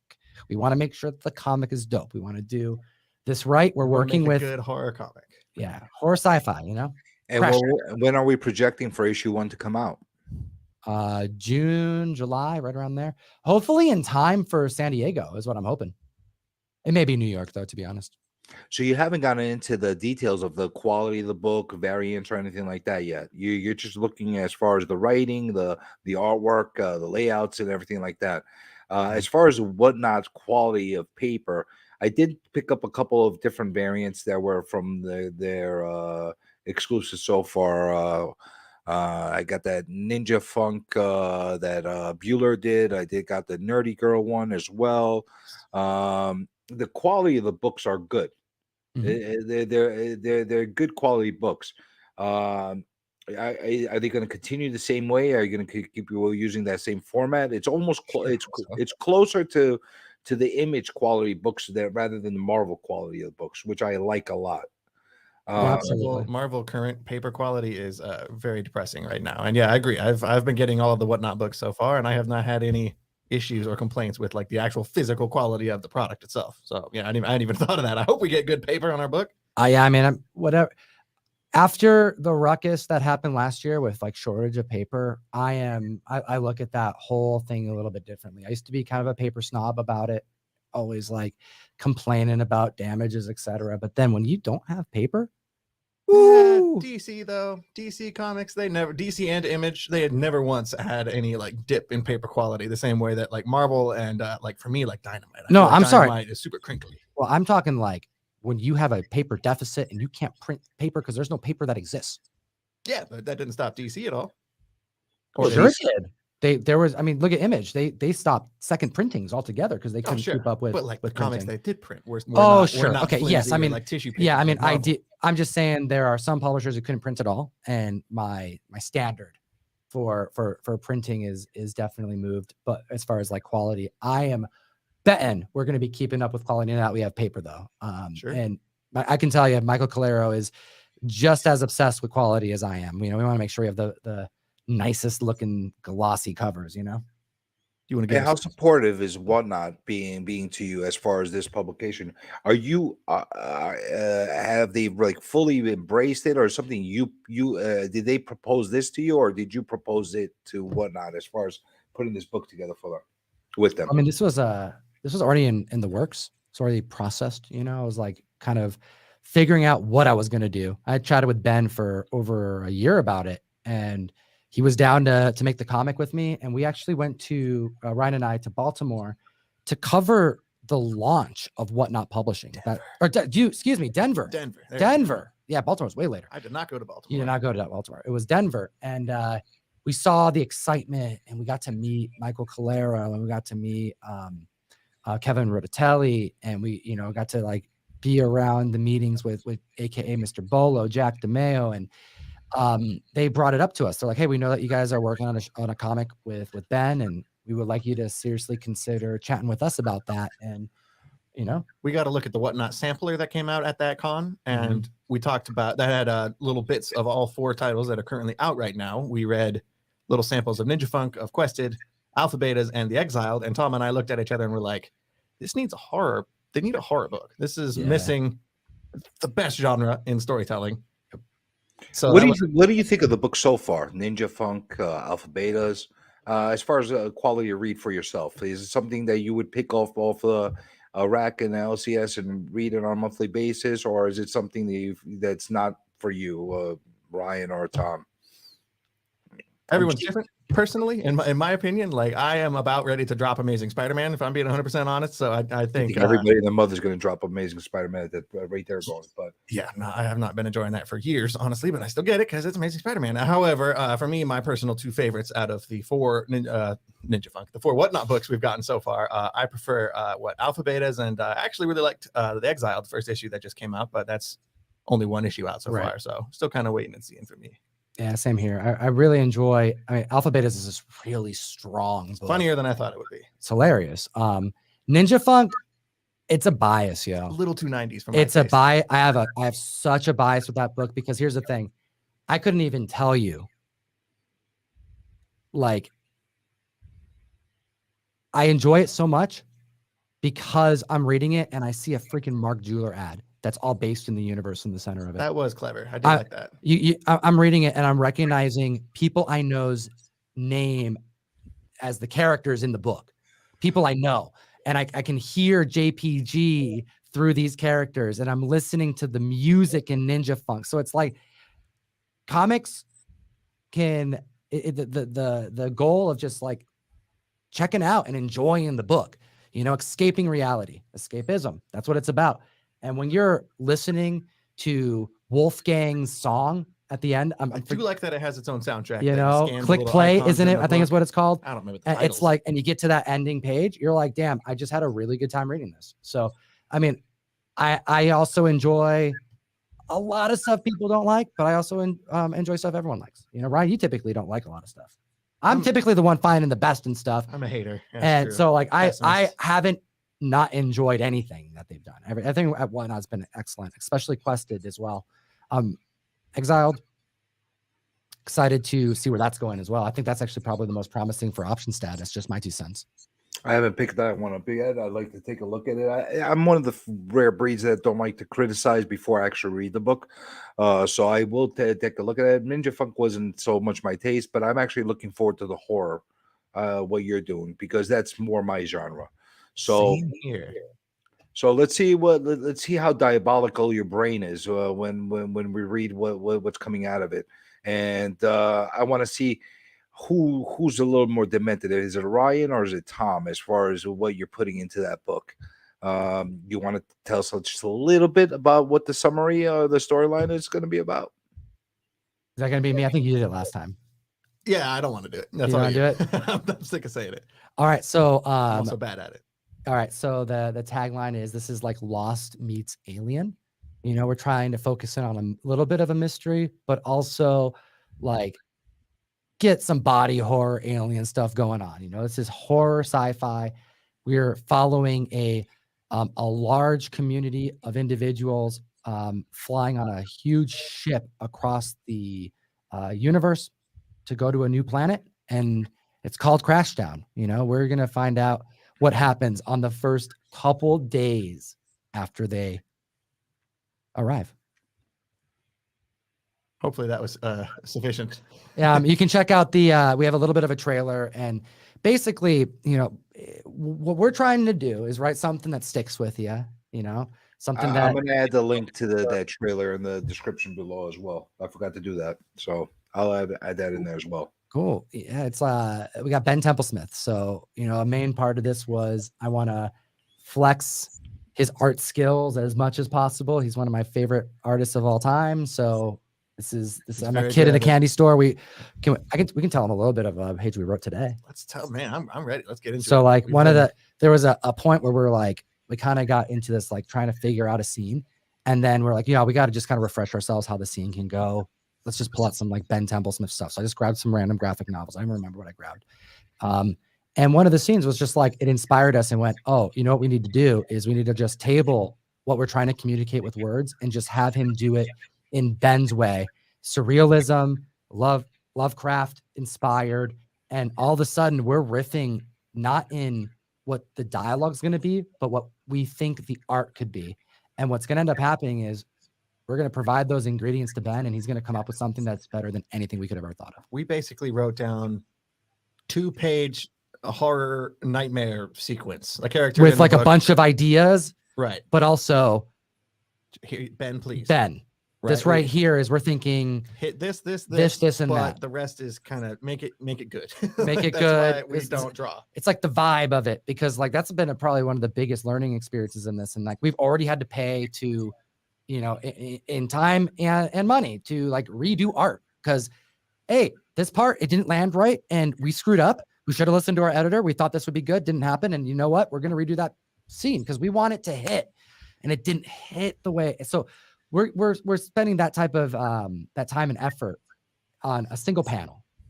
How much input does the editor actually have into what you're doing? I mean, are they like taking your writing and basically telling you to change it right from the get go, or giving you the advice, or is it, or are they just looking at after it's all done, it's said and done, and then saying redo this and that kind of thing? It's a different way of thinking, right? You had to rewire your brain as far as how to be able to approach this. It's not as simple as just writing a story and there you go, right? You have to kind of figure out where all the panels lay out and how it's going to translate into a visual more than just the words, right? Correct. That was part of the learning curve, I guess. I've tried writing some like movie screenplays, but when you're doing a comic book, you got to say more like panel 1, panel 2, full page shot, etc., stuff like that. When Tom and I finished the script, I think our first step, you send it over to the editor to see what, a neutral third party thinks. How does this read to an outside, someone who wasn't involved in the actual creation of it before we send it off to Ben to take a crack at the thumbnails and the sketches before he actually starts drawing. Then we reassess as a team with the editor. trying to like fit dialogue in now that we can visually see it. And then it's all about like trying to prepare so that when the job gets done, it's going to work in the end. Because what needs to happen is hours and hours of drawing. And when Ben's hitting that page, it's definitely not something you want to ask him to have to do again. We're over here going, you know what? Damn, we should have thought to like change the color hair a little bit on this character. That was something. Yeah, we You have know a what lot I of mean? characters that are hot blondes. You A lot of know, hot dude blondes. It's like, Yeah. can we make that guy like any other hair color so we can kind of like tell them tell 'em apart a little bit apart? because it's kind of hard to tell earlier. So like it's a lot of like suggestions, but as far as edit, like Michael is, we have two like very affluent and well-known and creative and have like years upon years of experience in the independent comic book marketplace on this book, Ben and Michael Calero. So they're steering us right. But what has been really exciting is like, they like what we've been doing. I'm a little nervous. And at I'm how, like, you guys really, this is good, right? give us more like critiques, I guess, because everything that Michael has shot back to us has been like, this is cool, but what if you guys did this? And it's like, oh crap, I didn't even think about that. That's actually way scarier than what we Yeah, had it's like, thought of. like if you come at this in this angle, it's gonna be a little bit more tension. We're like, yes, yes, it is. If you switch this one panel, Because he's written comics, he's drawn comics. Michael's a Yeah. talented dude, so he's got a pretty good perspective Oh. on what would or wouldn't work if he tinkered with this or that thing.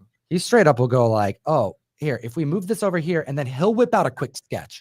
Maybe Ben could do it this angle.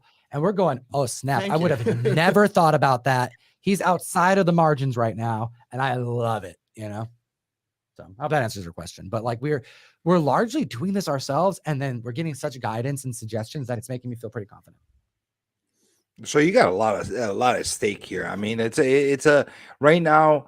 This is, I'm not gonna say it's make or break because it's your first venture into this. But you really want to make this work, and just like anybody wants to make something as a success. But Sure. do you have other projects in mind that would follow this in the near future as well, or are you just taking one project at a time?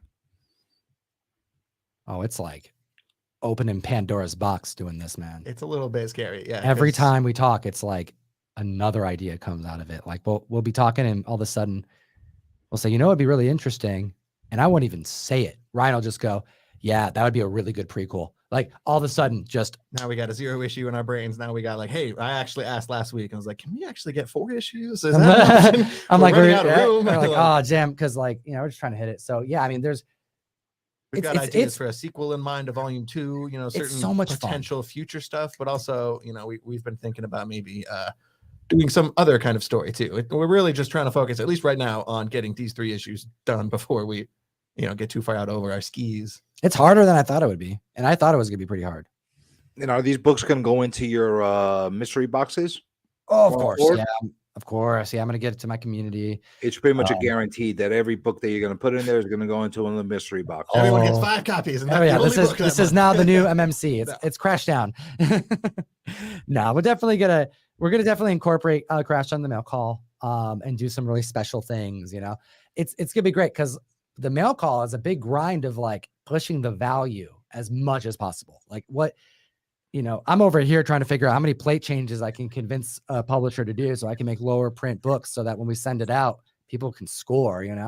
Well, this is our book. No parents, no rules, baby. Let's go. I want to make one-on-ones. Like, what can I do to send out to the community? Like, that sounds awesome to me. I don't know what I'm gonna be able to get away with, but I'll tell you, I'm gonna push it. I'm gonna push it hard. Something I noticed about your mystery boxes over the time, besides putting your own content that you're going to start doing right now in there, you've been transitioning from having your traditional type of mystery box with your occasional exclusive that you had in there to actually having more and more exclusives every month inside those boxes. Do you feel that one day your mystery box is going to be fully exclusives, or you're going to still have a blend going forward of older comics and newer comics? Because I will say this, I do like your mystery box, and I have bought a few of them. However, it's not my cup of tea as far as I like the older stuff. Sure. Everybody's got their own preferences. So every so often, whenever I see one of the ones that you really have, so that really pulled me in, I pick up one of those boxes because I want that cover, or I want something that you have in there. Do you feel that one day that it's only going to be full of Comic Tom exclusives, or is it going to always be that mixed blend? Well, what's nice is that I don't think our community subscribes with this, like, this is what has to be in there every month. They've stuck with us this long to know that we're trying to get them a certain level of quality and value in every box. I want everyone to feel like they won. So I could imagine there being a month that where maybe we don't have a back issue in there. I also can imagine a month where everyone gets a Silver Age book. I think that's actually part of the benefits of offering something that's a mystery. I also intend on Well, you do take away a lot of the mystery by telling us the exclusives that you put in there, which is a good thing. I was actually about to say that, though. Like, I'm actually about to crank that up and make it more of a mystery, because we've been pretty, like, in your face about what we're sending out. But then also, it's called a mystery mail call. And I like the idea of being able to showcase what we're putting out there. And it's kind of hard, because if I announce a book, then the first thing is, was everyone going to get it? Oh, no, it's a mystery box. But some people are going to get something else too. I'm actually more excited about, like, documenting more of the process. And I think that's what you're going to see more of. It's going to be less about everyone getting the same thing, more about, look at how much more we're doing and how much more of a chance there is. I'm trying to get to a point where we're dropping like a low print 250 book. Good luck. 1 out of every 4 boxes are going to get it, something like that.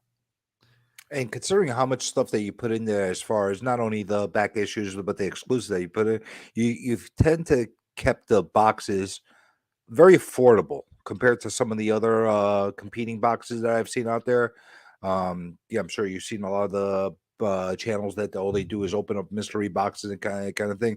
How are you able to sustain that pricing as far as all the inflation and the fact that everything is going up in the world? I believe you're still at $39.99 per box, or $34.99 per box. Yeah, the box is $35. We do on average, 4 to 5 comics in every box. We typically do 5. I think this next month we'll probably do 4, because one of the exclusives that I haven't really announced is a $10 MSRP, so it's like really expensive to make it. Yeah, I mean, the answer to that is razor thin margins. You can do the math on this stuff. It's not that hard to figure out that we're keeping prices down as much as humanly possible, because there's a lot of stuff we put in there. So how we do it? Well, we do it by the skin of our teeth. We're trying to keep prices low so that we can provide the most value on the customer's end that support our show. Well, that's a good thing for the community, because you're basically giving them a chance to get those kind of boxes, get those kind of exclusives. By the way, my favorite exclusive that I ever got from you, and the one that I actually like the most that I've ever seen from you, is that haha cover of I think it was number 3. Oh, yeah. Good choice. Yeah. It's not one we hear as someone's favorite very often. By far. My favorite cover by far. Thank you. But you can't go wrong with that cover. I've gotten all the other ones as well, but that one's good. And have you given up completely on the children's ones? Because I haven't seen you promote any of the children's one in a while. Those children exclusives that you have been putting out. No, they're still going in. They are still going in. Oh, they're going in. They're going all over the place. We actually intentionally order extras from the distributors, so we have like cases and cases of them kind of stashed in certain corners in our HQ. Yep. And it's been my job for the last few months to kind of take leftover cases after we send them out, bring them over to local comic shops nearby, and tell the people behind the counter, like, yo, these are free, take these, hand them out for free, please, to people coming in. And that's part of what we do, to try and make sure we get kids comics out into the hands of kids versus sitting in a box in a warehouse somewhere. Yeah, I think officially, I may not know this for sure, but I know we have to be in the running for the team that is doing the most donations and funding children and family friendly comic books, brand new comic books, and getting them in the hands of kids, whether they are at LCSs or hospitals for whatever reason they may find themselves there, or cancer treatments. We teamed up with the Chicago nonprofit last month called Comic Books for Kids, And it's amazing what they're doing over there. They handle the distribution to the places these comic books end up. And that's actually the hardest part of all of this. It's not actually making the comics. There's a lot of talented artists and writers. We're working with Art Baltazar, Nate Johnson, Scoot Comics. Art Baltazar is actually the creator of Itty Bitty Hellboy, co-created because of Mike Mignola, of course. But it's the kids stuff is actually something I would say is like, that's been one of the things that's been keeping me the most busy that I do behind the scenes. And it's just now starting to get loud, and I'm excited about it because we've donated thousands of books. And we did a round of it last year with Comic Books for Kids. We did over 2,000 books. And then going into this year, we've already done close to another 2,000. Next month, we're going to do another 2,000. And I hope to push that to crazy numbers, because if we want to have this industry be something long-term, we got to make the comics for the demographic they were intended for from the damn beginning. I feel like the average comic reader is 40 plus. Yes. You know, old dudes like And ourselves. you feel this is going to be your way of actually getting the younger crowd in there. Right? I mean, Can't hurt. what I do know, Yeah. I don't know if it's going to work, but what I do know is that every month for people who support us through the Mystery Mail Call, I promise a brand new kids book in that box. That's going to be okay for everyone in the family to enjoy. And I hope it gets to someone who will enjoy it. I'm also going to always do my best to make them pretty damn cool. You know, I make homages, etc. Because if you don't have kids like me, you know, you may just want to keep it. That's cool too. Apparently, before we started including the kids book in the mystery mail call, we got like multiple comments from people saying like, Yeah. can you throw something in here for my kids? Because whenever I open this box, like I got my little brat over here trying to nose in and get their It's hands like- on my like collectible books. Like, give me some kind of decoy comic here for the kids. For You know? real. That's- you that know? might be how this whole thing I started. mean, it really did. I knew early. I mean, really, I talked to Art when we first started this stuff. I was like, yo, is there any way we can get comics for kids in each of these boxes? Because, yo, like, that's just like what it's about. Like, we're literally doing the distribution. And if we can get the kids book in there, we're making comics for kids and we're getting them to children. That's the hardest thing to do. So we talked about it years ago. And then recently, I'm like, I had enough of this. I want to figure this out on a macro level. How do we make thousands of children's books? I'm not talking like donating random back issues of Star Wars Adventures, which are awesome, but you know, that's all that's being made. So we got to do other Sonic the things. Hedgehog, You know, we got to get other things, and no better way to do it than to like make them fresh. And Art Baltazar is just he's like, you know, ever hear that like with Stephen King, how he's got books upon books that are just like probably never going to come out. They're just in a bin somewhere. You know, he's just like, yeah, here's another story. And some stories come out and he wrote it 10 years ago. You know what I mean? That's Art Baltazar. I'm talking to this guy. He's family to me. I've known him since before everything. And he'd always tell me, I just finished another book. And I'd be like, what book is that, Art?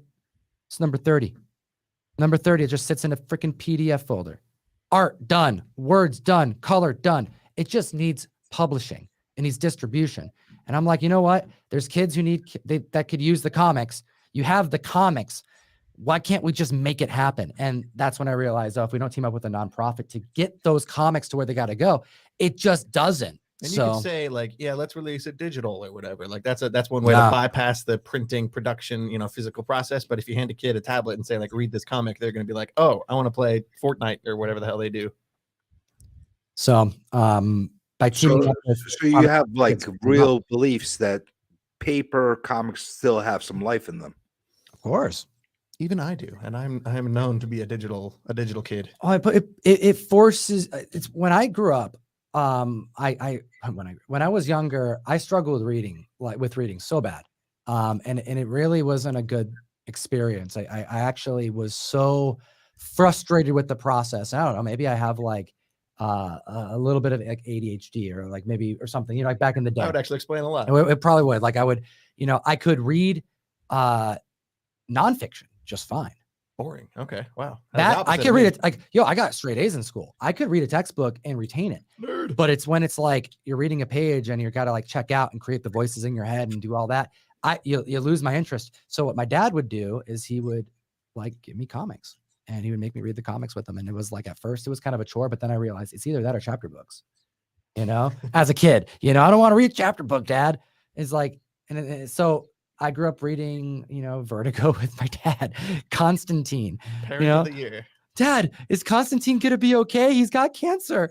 And dude, my mom died of cancer when I was younger, and I was like, it's probably not the best stuff to read back in the day, but it's what got me through a lot of stuff. It bonded me with my dad, like some people have told me they wish they had relationships with,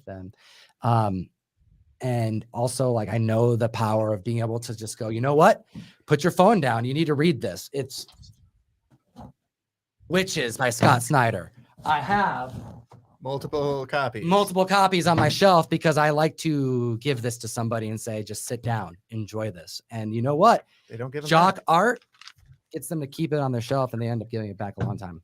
I still have Tom's trade paperback of The Crow that he lent me like 10 years ago. It's one of the best comics ever made. Sat in the backseat of my car catching sunlight for like 9 years.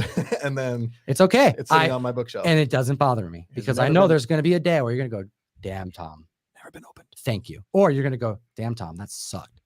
Because you suck, Ryan. I do. You're terrible. You're a terrible person. That's my bad. So content. Comic book themed content, Ryan. Well,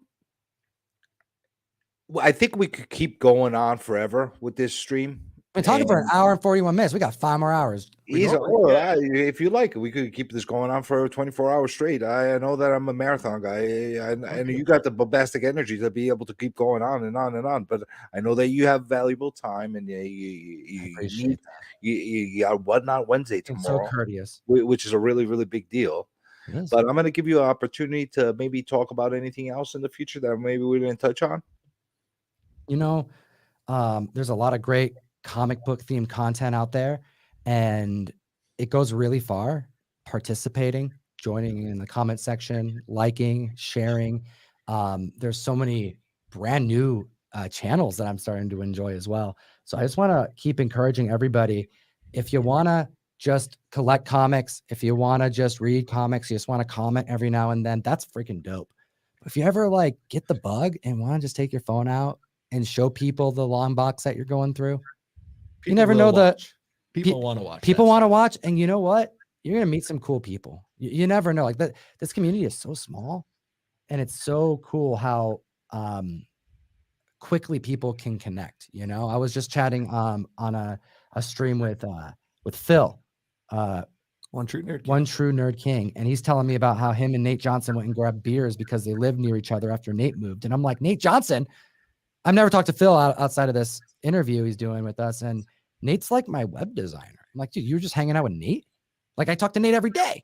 What's going on? And it's like, yeah, I was in a show on what, they just connected. And the next thing you know, they're out to drinks and having fun. And whatever, Boosie, whatever his name is. Gussie.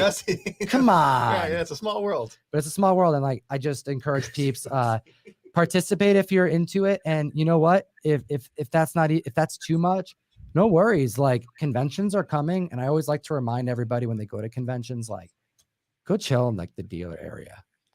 Go buy a comic off the wall. So how approachable are you at the conventions? Like if somebody comes near you, you're like, get the hell away from me, or do you actually sit and talk to people? Get in line. Ryan's you got to pay to talk to Comic Tom. I charge people. It's all about the money. I'm the bouncer. It's all about the green. No, I'm just kidding. No, I'm very approachable. I love meeting everybody. One thing I didn't like about last year was how busy my schedule was because I overcommitted.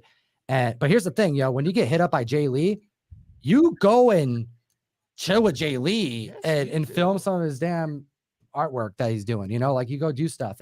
And it was like coming back after a pandemic, going to hit these conventions. It was a ruckus last year. But this year, we're going to go chill with homies, and we're going to go and chat Crashdown. And I'm so excited to see the Comic Fan. Tom's very speaking of ruckus, were you there for that whole Peach Momoko ruckus that happened over here in New York? Peach Momoko? Oh, I was. Absolutely. I got to meet. You saw her like diving under the table and like hiding from everybody after the anarchy started. Oh yeah. I mean, like I consider Peach a friend. I chatted with her about that. I felt bad. Right, like through DMs,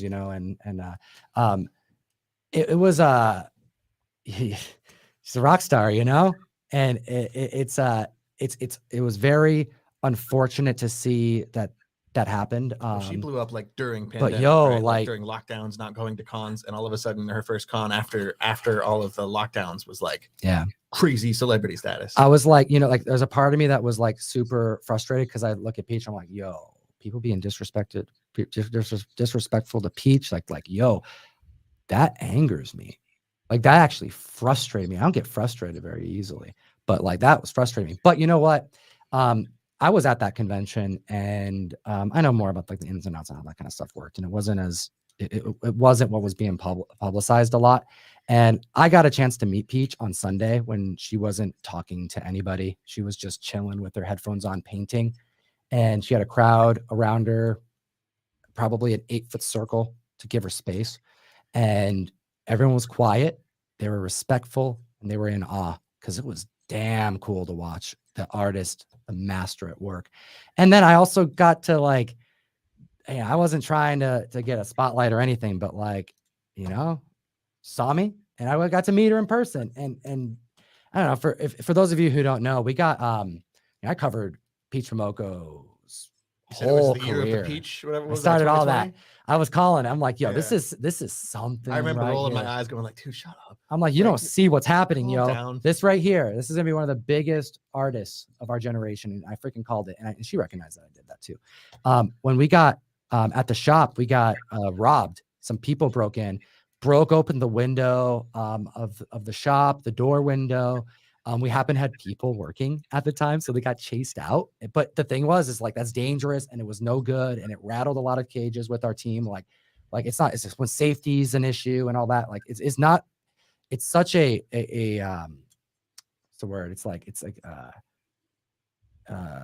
getting robbed. It's scary. like it's scary Sure, and it's even if you're not violating. there at You the know, moment, yeah. violating is the word I was Go looking for for. it, that makes sense. Violator, right? So you're saying getting robbed is not fun. It's not nice. So, and then to have like people that I work with have to deal with that was like, oh geez, you know, just kind of like taking a sense of responsibility for that. Peach reached out and was like, hey, do you want to release the first US official Peach Momoko merch? You can keep these images to print a limited supply and put it towards your security. Take all the money. I was flabbergasted. I was like, wait, what do you want us to do? And she's like, here's these images you can pick.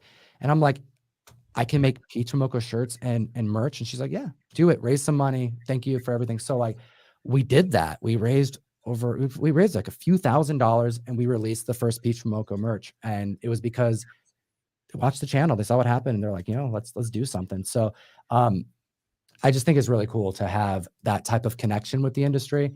And this was years ago. This is when we were so much smaller. So imagine how much that meant then, if it means this much now, you know? True. That's actually a really nice story. I didn't realize that she actually did that, and that is something showing her character in a different light than I guess the public knows. Because I'm personally, I like her art.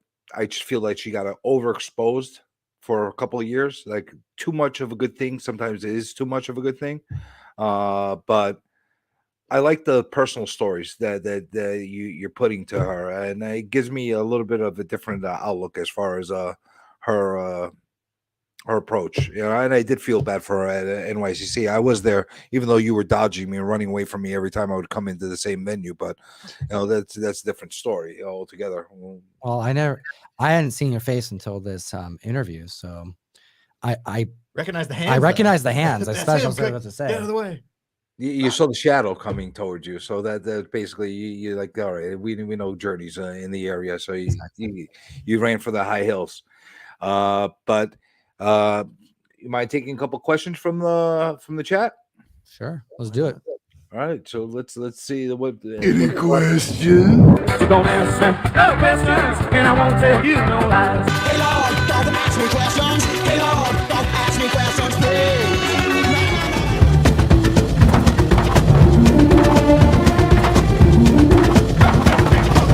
What do you want?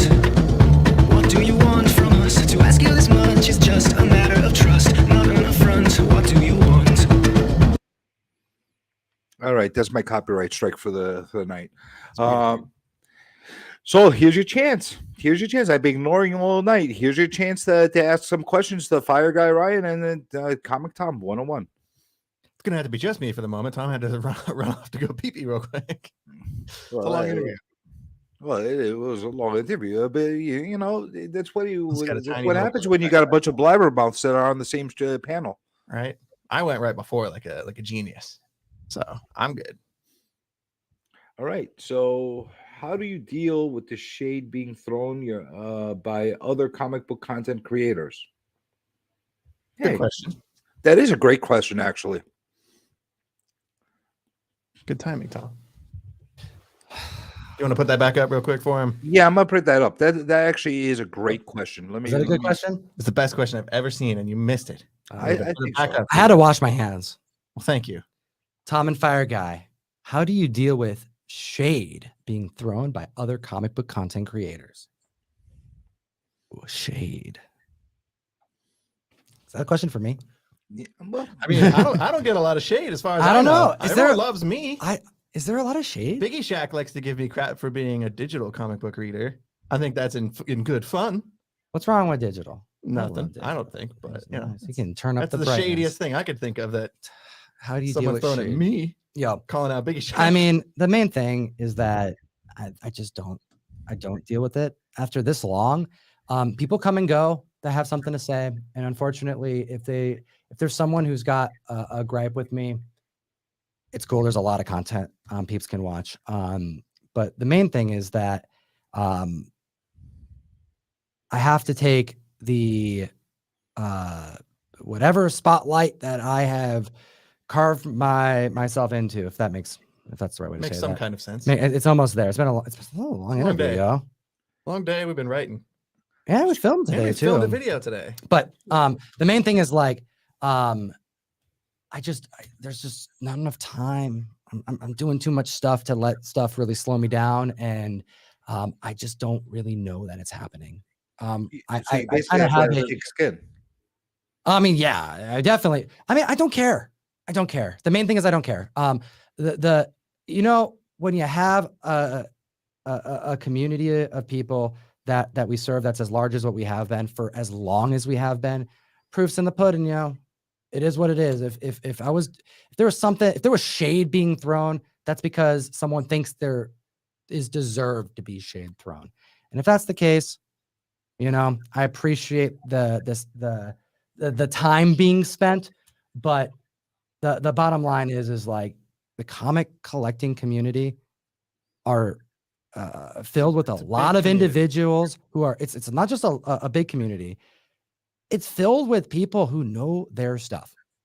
This is a community of individuals who can argue the difference of a VF to a VF plus with passion and 180 versus certainty. 181. Like, let's have some real talk. You know, let's talk about Damien's first appearance versus his second. Is it a cameo or is it a full? Do you want to talk about Mark Jewelers, newsstands, Whitman's? You know, you want to get into, you know, is the comic better with the date stamp or not? Like, when you get down to it, this is not a easy hobby to really digest and know, to the extent where if you're doing something weird, you're gonna get caught.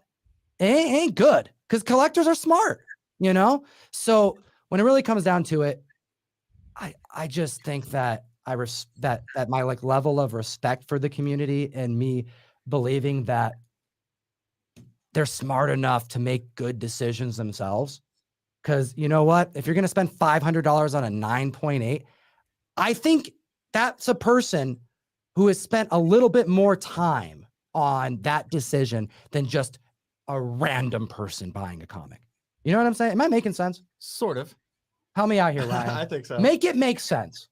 But how do I deal with shade? I don't really deal with I it. kind of see it like there's something for everybody. You know, if Comic Right. Tom 101 is not for you as a YouTube channel, then there's other ones to watch. It's like for me, You basically come to the conclusion. You don't let things bother you. I mean, sure, I'm sure it bothered you more when you first starting than as time progressed. Then you kind of understood that you're gonna have people that love you, you're gonna have people that hate you, and everybody in between, right? Absolutely. And you know, it really depends on this on what's being said. But like, yo, there was it's like there's a difference between shade and like just like constructive criticism. We had a member, Wilbert, right? Wilbert. Yeah, Wilbert. we just shouted him out. Yeah, Today's yeah. video. There was a person who said, "Yo, Tom, it was kind of misleading. You said $1,500 was the height that Spider-Man Noir #1 reached, and you didn't mention that it was a newsstand because GPA doesn't delineate from it. But when you look at the numbers, and I failed to look at the actual like number over number, just it slipped the script. He was right. Gilbert was right. So I shouted him out. So thank you, Wilbert. Wilbert. W. Correct. Yeah, Gilbert's a different. That is an actual name. That's a Wilbert, person. I have never heard before. So Well, it sticks out a little more. But Wilbert gets a shout out into the next hot 10, by the way. But you know, like if So it's thank you. shade, it's typically for clout most of the time. And if it's not, then it's like, hey, you know, trying to entertain their community. That's all cool. Whatever. I just Kill him with kindness. That's good advice. Well, I respect that. You know, I feel the same way. It's everybody needs to come to grips with reality. You're not going to make everybody happy, and the people people like drama too. So let's be honest about it. I also notice, and this is just because I have I see some stuff that gets done on some channels, you know, like I also have like some friends like Journo. I like watching Journo stuff, and he'll, you know, he spits fire, you know, he says it, talks about how stuff is. I don't agree with him every time, but I think it's hilarious. I've been following his channel since he started, but like, I've noticed that sometimes my name will just get brought up to be brought up. Like I I've seen have, that. it doesn't have anything to do with me. And I'm looking at my picture on the screen, and I have noticed that sometimes people use it as clickbait. Now, how do I deal with that shade? I can't deal with it because like it's just the people using the name sometimes. But Well, that's I a have great noticed idea. that's happened more and more, and I don't feel any which way about it. But I That's a just- great idea. I think I'm going to use your face and your name on my Use me. thumbnails Use me. going I'm forward. sure that'll get clicks. Oh yeah. Make sure to put influencer on there. I'll make an absolute point of doing that. You know what? I need the clicks. So perfect. Thank you very much for the suggestion. That being said, we got a question from Tylox the Mighty. Will you be hanging out with the rest of us content creators at HeroCon? Will you be going to HeroCon? HeroCon. I don't even know where Is HeroCon that is. Atlanta? North Carolina. No, unfortunately, I don't have that planned. Right now, the cons I know that we are attending, you know, Emerald City's coming up. I don't know. We may That's have our to, home con. I don't, we may do we just- have tickets? we just go and buy I don't them. know Like what it's we're not like doing. they're sold That's out. You true. know, we just go up there. Maybe we'll I'm go a up there. I'm a con newbie, man. Maybe we'll just go for a day. You want to go with me to Emerald? I'll go with you. You go with me? Can So you- we got can you Emerald. buy everything. Yeah, I'll pay for it, Ryan. Good. Then I'll go. All right, you have to drive though. All right. I hate driving Yeah. city. I hate driving in the city. That's true. I'll get So- us killed. We got Emerald City coming. MegaCon is for sure happening. Not me. And then I'm also Ryan. I don't I want to go. cannot do Florida. It's too hot I'm for far Ryan. too overweight to go to Florida. But you know what? We may do Vegas. It's looking the con after MegaCon is Vegas in the very end of April. And I've never been to Vegas, so I'm excited to go there. I got my one and only tattoo in Vegas. Way overspent. Dharma on his ass. That is what you always say. I just think it's hilarious, dude. Yeah, it's And you're crazy. gonna be doing the big ones too. Say San Diego, New York. I'm assuming, right? Of course. Yeah, New York, San Diego. I did say ass for you, by the way, which is technically a curse word. Kind of.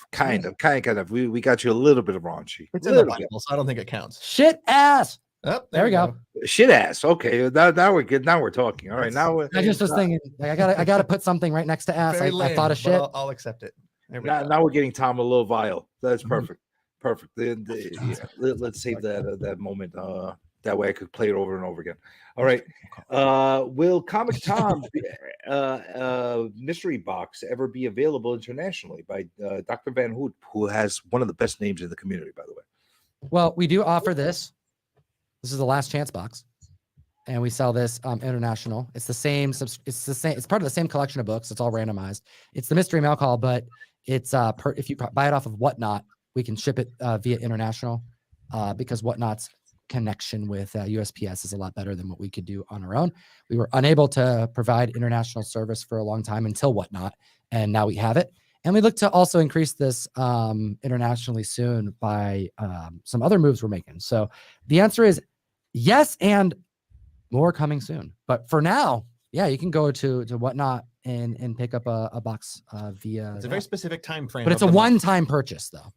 That too, but it's only available like right around the time we ship out that month. Yes, so it's like yes. within like a week's window or something. We need to make it easier. Here's something that we haven't been seeing enough of on YouTube, at least. I'm not sure what other platforms you are doing your podcast on, but from the Bags and Boards podcast, you used to do that on a regular. You don't do it that much on the regular. You're doing more pre-recorded type of videos of late. Is that ever gonna become a little bit more? I can tell you a big reason why we slowed down / paused the podcast was our own comic book. Yeah. That took a lot of the steam and our energy and commitment out of what we would do, the time we would dedicate to the podcast. Since to get ready to do a Bags and Boards podcast, we got to think of different segments to do. We got to read however many books we got to read for those segments. We got to look up however many pieces of information we gather from like some various, key collector page or whatever we decide to talk about, whether it's movie trailer or whatever. So those take a lot of work on the front and on the back end to edit it and put it out on various platforms and all that. So at least right now, I don't know when the plan is to get back going on the Bags and Boards podcast. I would very much like to. It was a fun live show to do, but at least until like Crashdown's over is what I would think. All right, because I've actually been missing that as well. That actually was one of the best components when I first started watching you of your channel, and I feel that there's a lot more people that like that interaction with you.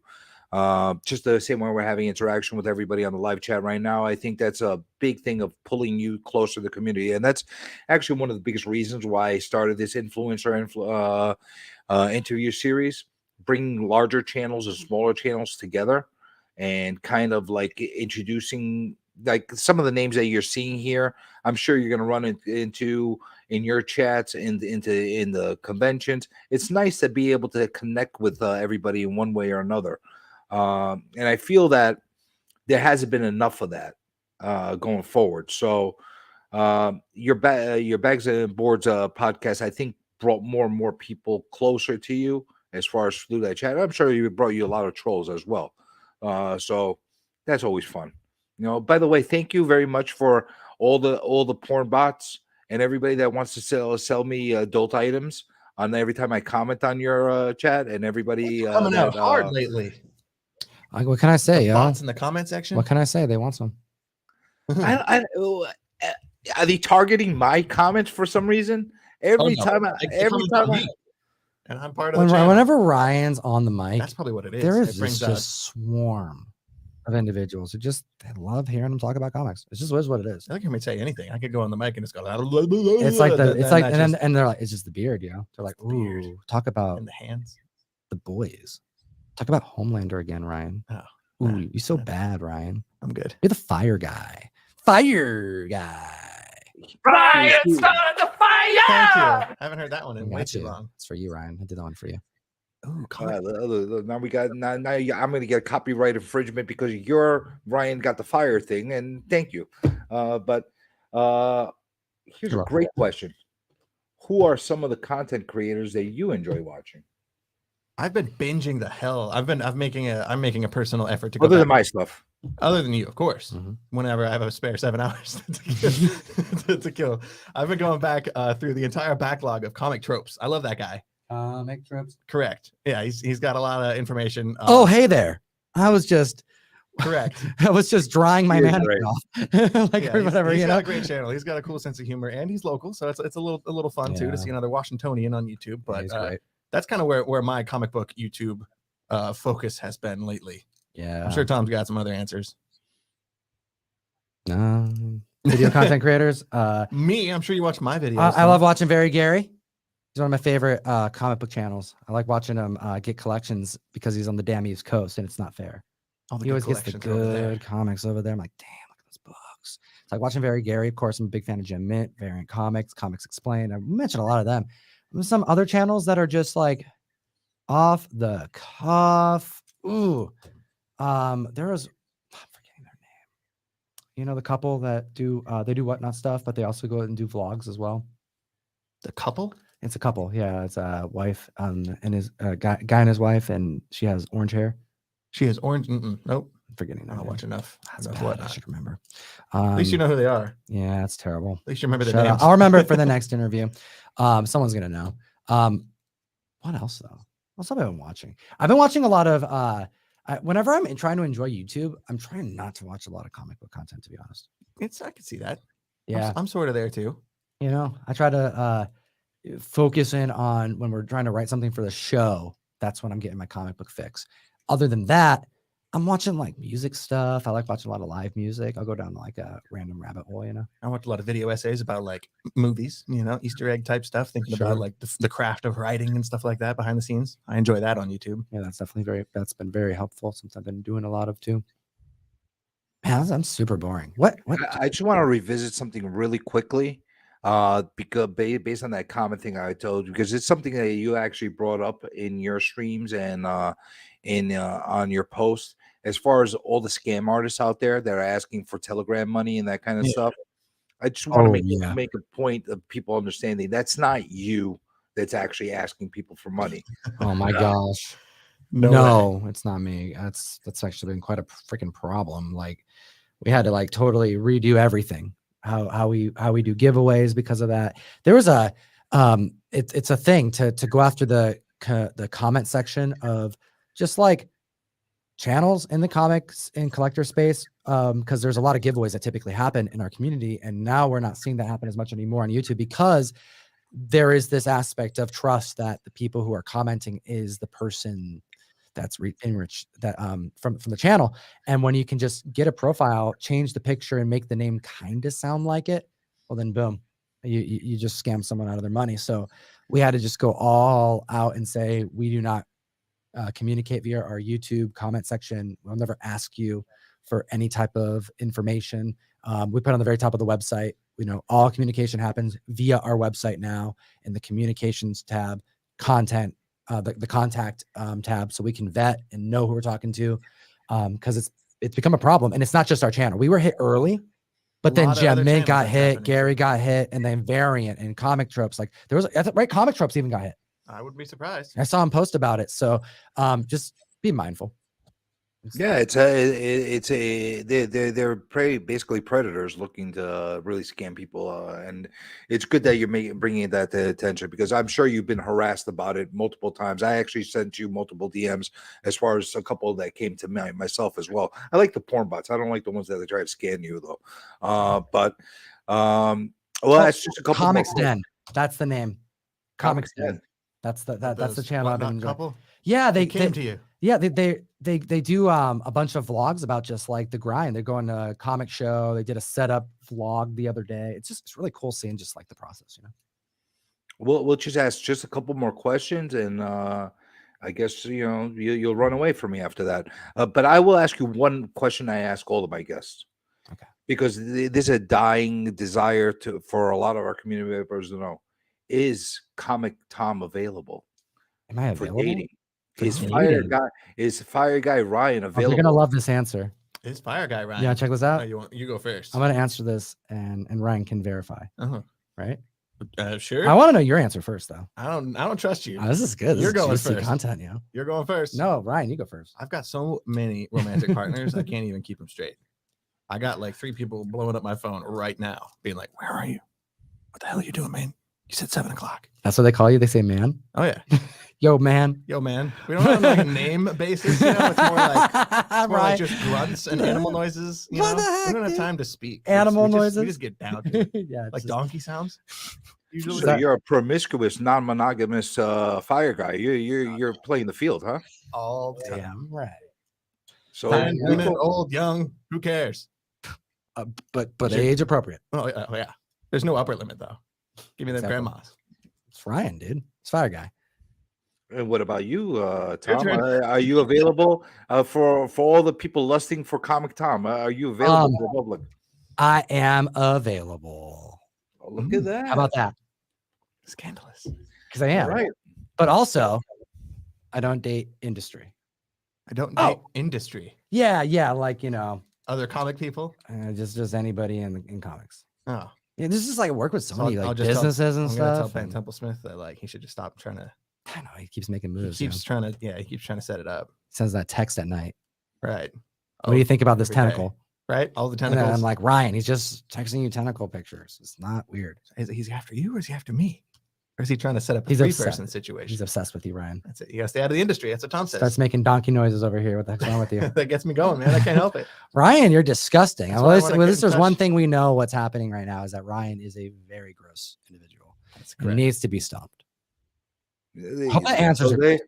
So there you go, people. If you want to have sexy time with Tom and Fire Fire Guy Guy Ryan. Ryan, they're available. That's true. They're We're both available. It's a package deal too. Let's get to a question from Jack. Question for Tom: How many of Ryan's bad ideas have you shot down while writing, and how much do you enjoy it? Can you think of Uh, one today? Was there one today? yeah, all the time. No, there was. There was You a- have to think way back. I had to a. find You want to find an idea that I had today? bad idea. I think it would be interesting to have our characters go in underground at some point, oh, that was and me you shooting say, down Tom's bad. and he's idea. like, "No, that's not gonna work." It's And like, I'm let's have them "Fine." burrow underground like mole people and survive from all the monsters then he- underground. No, but that's like one of the funnest parts of the Riffin. riffing is like we go back and forth, and then all of a sudden we make something new, you know, because maybe Maybe volume 10% of his idea meets with my 10%, and then we have 20% of a good idea, and 80% is garbage. So no matter what, it's gonna be the worst thing you've ever read. Oh, I'm already embarrassed. That's gonna be a promise. You're gonna be like, Tom, give me my 20% of a good deal. That idea. I like that. Plus 10% equals 100%. Don't you understand math? Mole people. Can't get over. So it. are you guys going to actually peek your head into the camera to actually prove that it's actually you and it's not a bot that I have I'm talking to? We are robots. I don't know how to work Tom's camera. It's all the way over there. You want to It's like duck down? It's really far away. You just want Yeah, to Here, I go got fix you. the camera. Go fix the camera. you know I'm gonna have these trolls telling me that it's not really you. There you go. There's an eye. That's an eye. We just got I didn't do my hair. somebody wanna- else you who want me to has. fix- You yeah. never do. Your hair's always a mess. My hair's always a mess. It's because of the headphones. Yeah, that's it. The headphones. All not right, me, so though. we got a You got partial my face. Tom. We Yeah, got a you got a partial very Tom clear face. Shot Yeah, of well, the face. There you go. There Yeah, you go. We screenshot got a- that. That's the Please. thumbnail right there. Ryan, Here, put yours down there too. That's we'll good. both put it like We'll do this. Like, show the head. That's the microphone. There we go. there's your thumbnail. There you go. That's my thumbnail. There you go. That's the thumbnail. Good stuff. There you go. Wow, Perfect. amazing. Oh, Perfect. how far we've come together in 2 hours and 11 minutes. I told Ryan, did you Holy tell him how smokes. long we were going to go for? I'm like, to tell him an hour. And then Ryan's like, 7 hours, man. That's dude, the you got to do more standard- than an the standard hour. time. And then now we're here 2 hours. Damn it. Ryan. Honestly, I could keep you on here forever. Yeah, you guys know that. I could keep talking. You could keep talking. We're both Start blabbermouths. calling out ourselves. We get really boring. You're asking those tough questions. How do I deal with shade? Put the blinds. up. Well, you know, listen, I'm not asking that tough questions because I want you to come back again sometime. And next time, I'm saving the venomous ones for the next interview. So then right now we're about good behavior. I like it. You know, you kind of go slow and then ramp it up as you go. I like that. Yeah, you know, Like a roller coaster. That's basically how it goes. You know, I'm a smart interviewer. You know, basically, we have to ease you into this, ease you into the pain. You're putting But- you're putting your toe in just to test the water. Just a Now little. you're getting past your chones. Just a little bit. It's all about the look at me. You see, yeah, that's how it goes. So I appreciate the both of you. I really do. You guys have been sports as far as dealing with the nonsense. I think and- I think you threw a good game here. You threw the ball. We hit the ball, I think Tom's lost his mind. and we're going in. We're going around the diamond now, like sports ball. you guys came on here. You trolled the hell out of me with your hands. You know that you know. Hey, Swagger Haas, where you at? Yeah. Starting beef. I'm still really pissed at him coming in here disrespecting you like that, showing his showing his face. freaking clean cut hair. You know he's industry. Bueller You know did he's it. industry. His industry. I just wanted to thank you for bringing that out. He was hiding the fact that he has directed a Soulja Soldier or Boy. something. I saw your music guys' video. interview last week. This guy is an industry plant, and I think We that haven't he's up directed to any no music good. videos. There's something going on under that Swaggle house. I don't know what's What's going up with on. all that? Do you guys personally know Swaggle? I don't know. I'm just getting some weird vibes from him. I'm just letting you know. Or you just like the name Swaggle? Do you just like saying Swaggle? It's a fun thing to say. I don't know. It is kind I of can fun. barely even say it, which I think is part of the whole. It's like Swagger. I'm not going to say scheme, House. but vibe. Let's call it a vibe that I'm just Sure. swaggle. I don't know. Yeah, what's up with that shifty? I don't know. Shifty. I don't know. Oh, I think there's something more than meets the eye between you and the. I don't Swaggle. want to talk about it. All right. Okay, I'm just Talk about it. I'm just saying. I'm just saying. No, because you've said a lot more about him than Bueller. Well, because you just interviewed him. It's fresh on the Well, mind. yeah, that's true. I was Bueller hasn't watching. I'm directed any like, wait a Soulja Boy minute. It's like, videos. yeah, what's going on? Bueller. Love that guy. He ain't directing nothing. What? What are you talking about? Bueller directing Soldier Boy. Like, Bueller would that's kill a it. mental image. Bueller loves Soldier Boy. Okay. But that being said, Oh, the hell I outta here. appreciate everybody. Appreciate the chat. Yeah, thanks for being here, everyone. We had fun. Thank you. Are It's you been gonna geek? Are you gonna say like yeah? You say your freaking line. You have to say That's your it, line. thank- And as always, Oh, you're making me say it. that's You how I get the do it. easy dude. one. I don't ever say it. That's true. You don't ever say it. I'll try it again. Actually, all right, Comic Journey, why don't you do it? As always. Geek responsibly. Oh, there he is. Yeah, yeah. No. No, enough said. We're not doing that We're here. not doing enough said though. No, I've said that it's exclusive That's- for your channel. It's Well, a that's Stan no, Lee thing. that's I a Stanley guess. thing. That's, you have to. He stole it from You us. do that. All right, all right. You know what? I'm gonna give my tagline, and then we're ending it. Okay. All right. So you keep collecting, and I'll keep recollecting. That's it. That's it. I got my own line too. You see, I got my own tagline. You're not special. We're all special in our own way. All right. Good night, everyone. I appreciate you, and we are out of here. How do I turn this thing off? All right.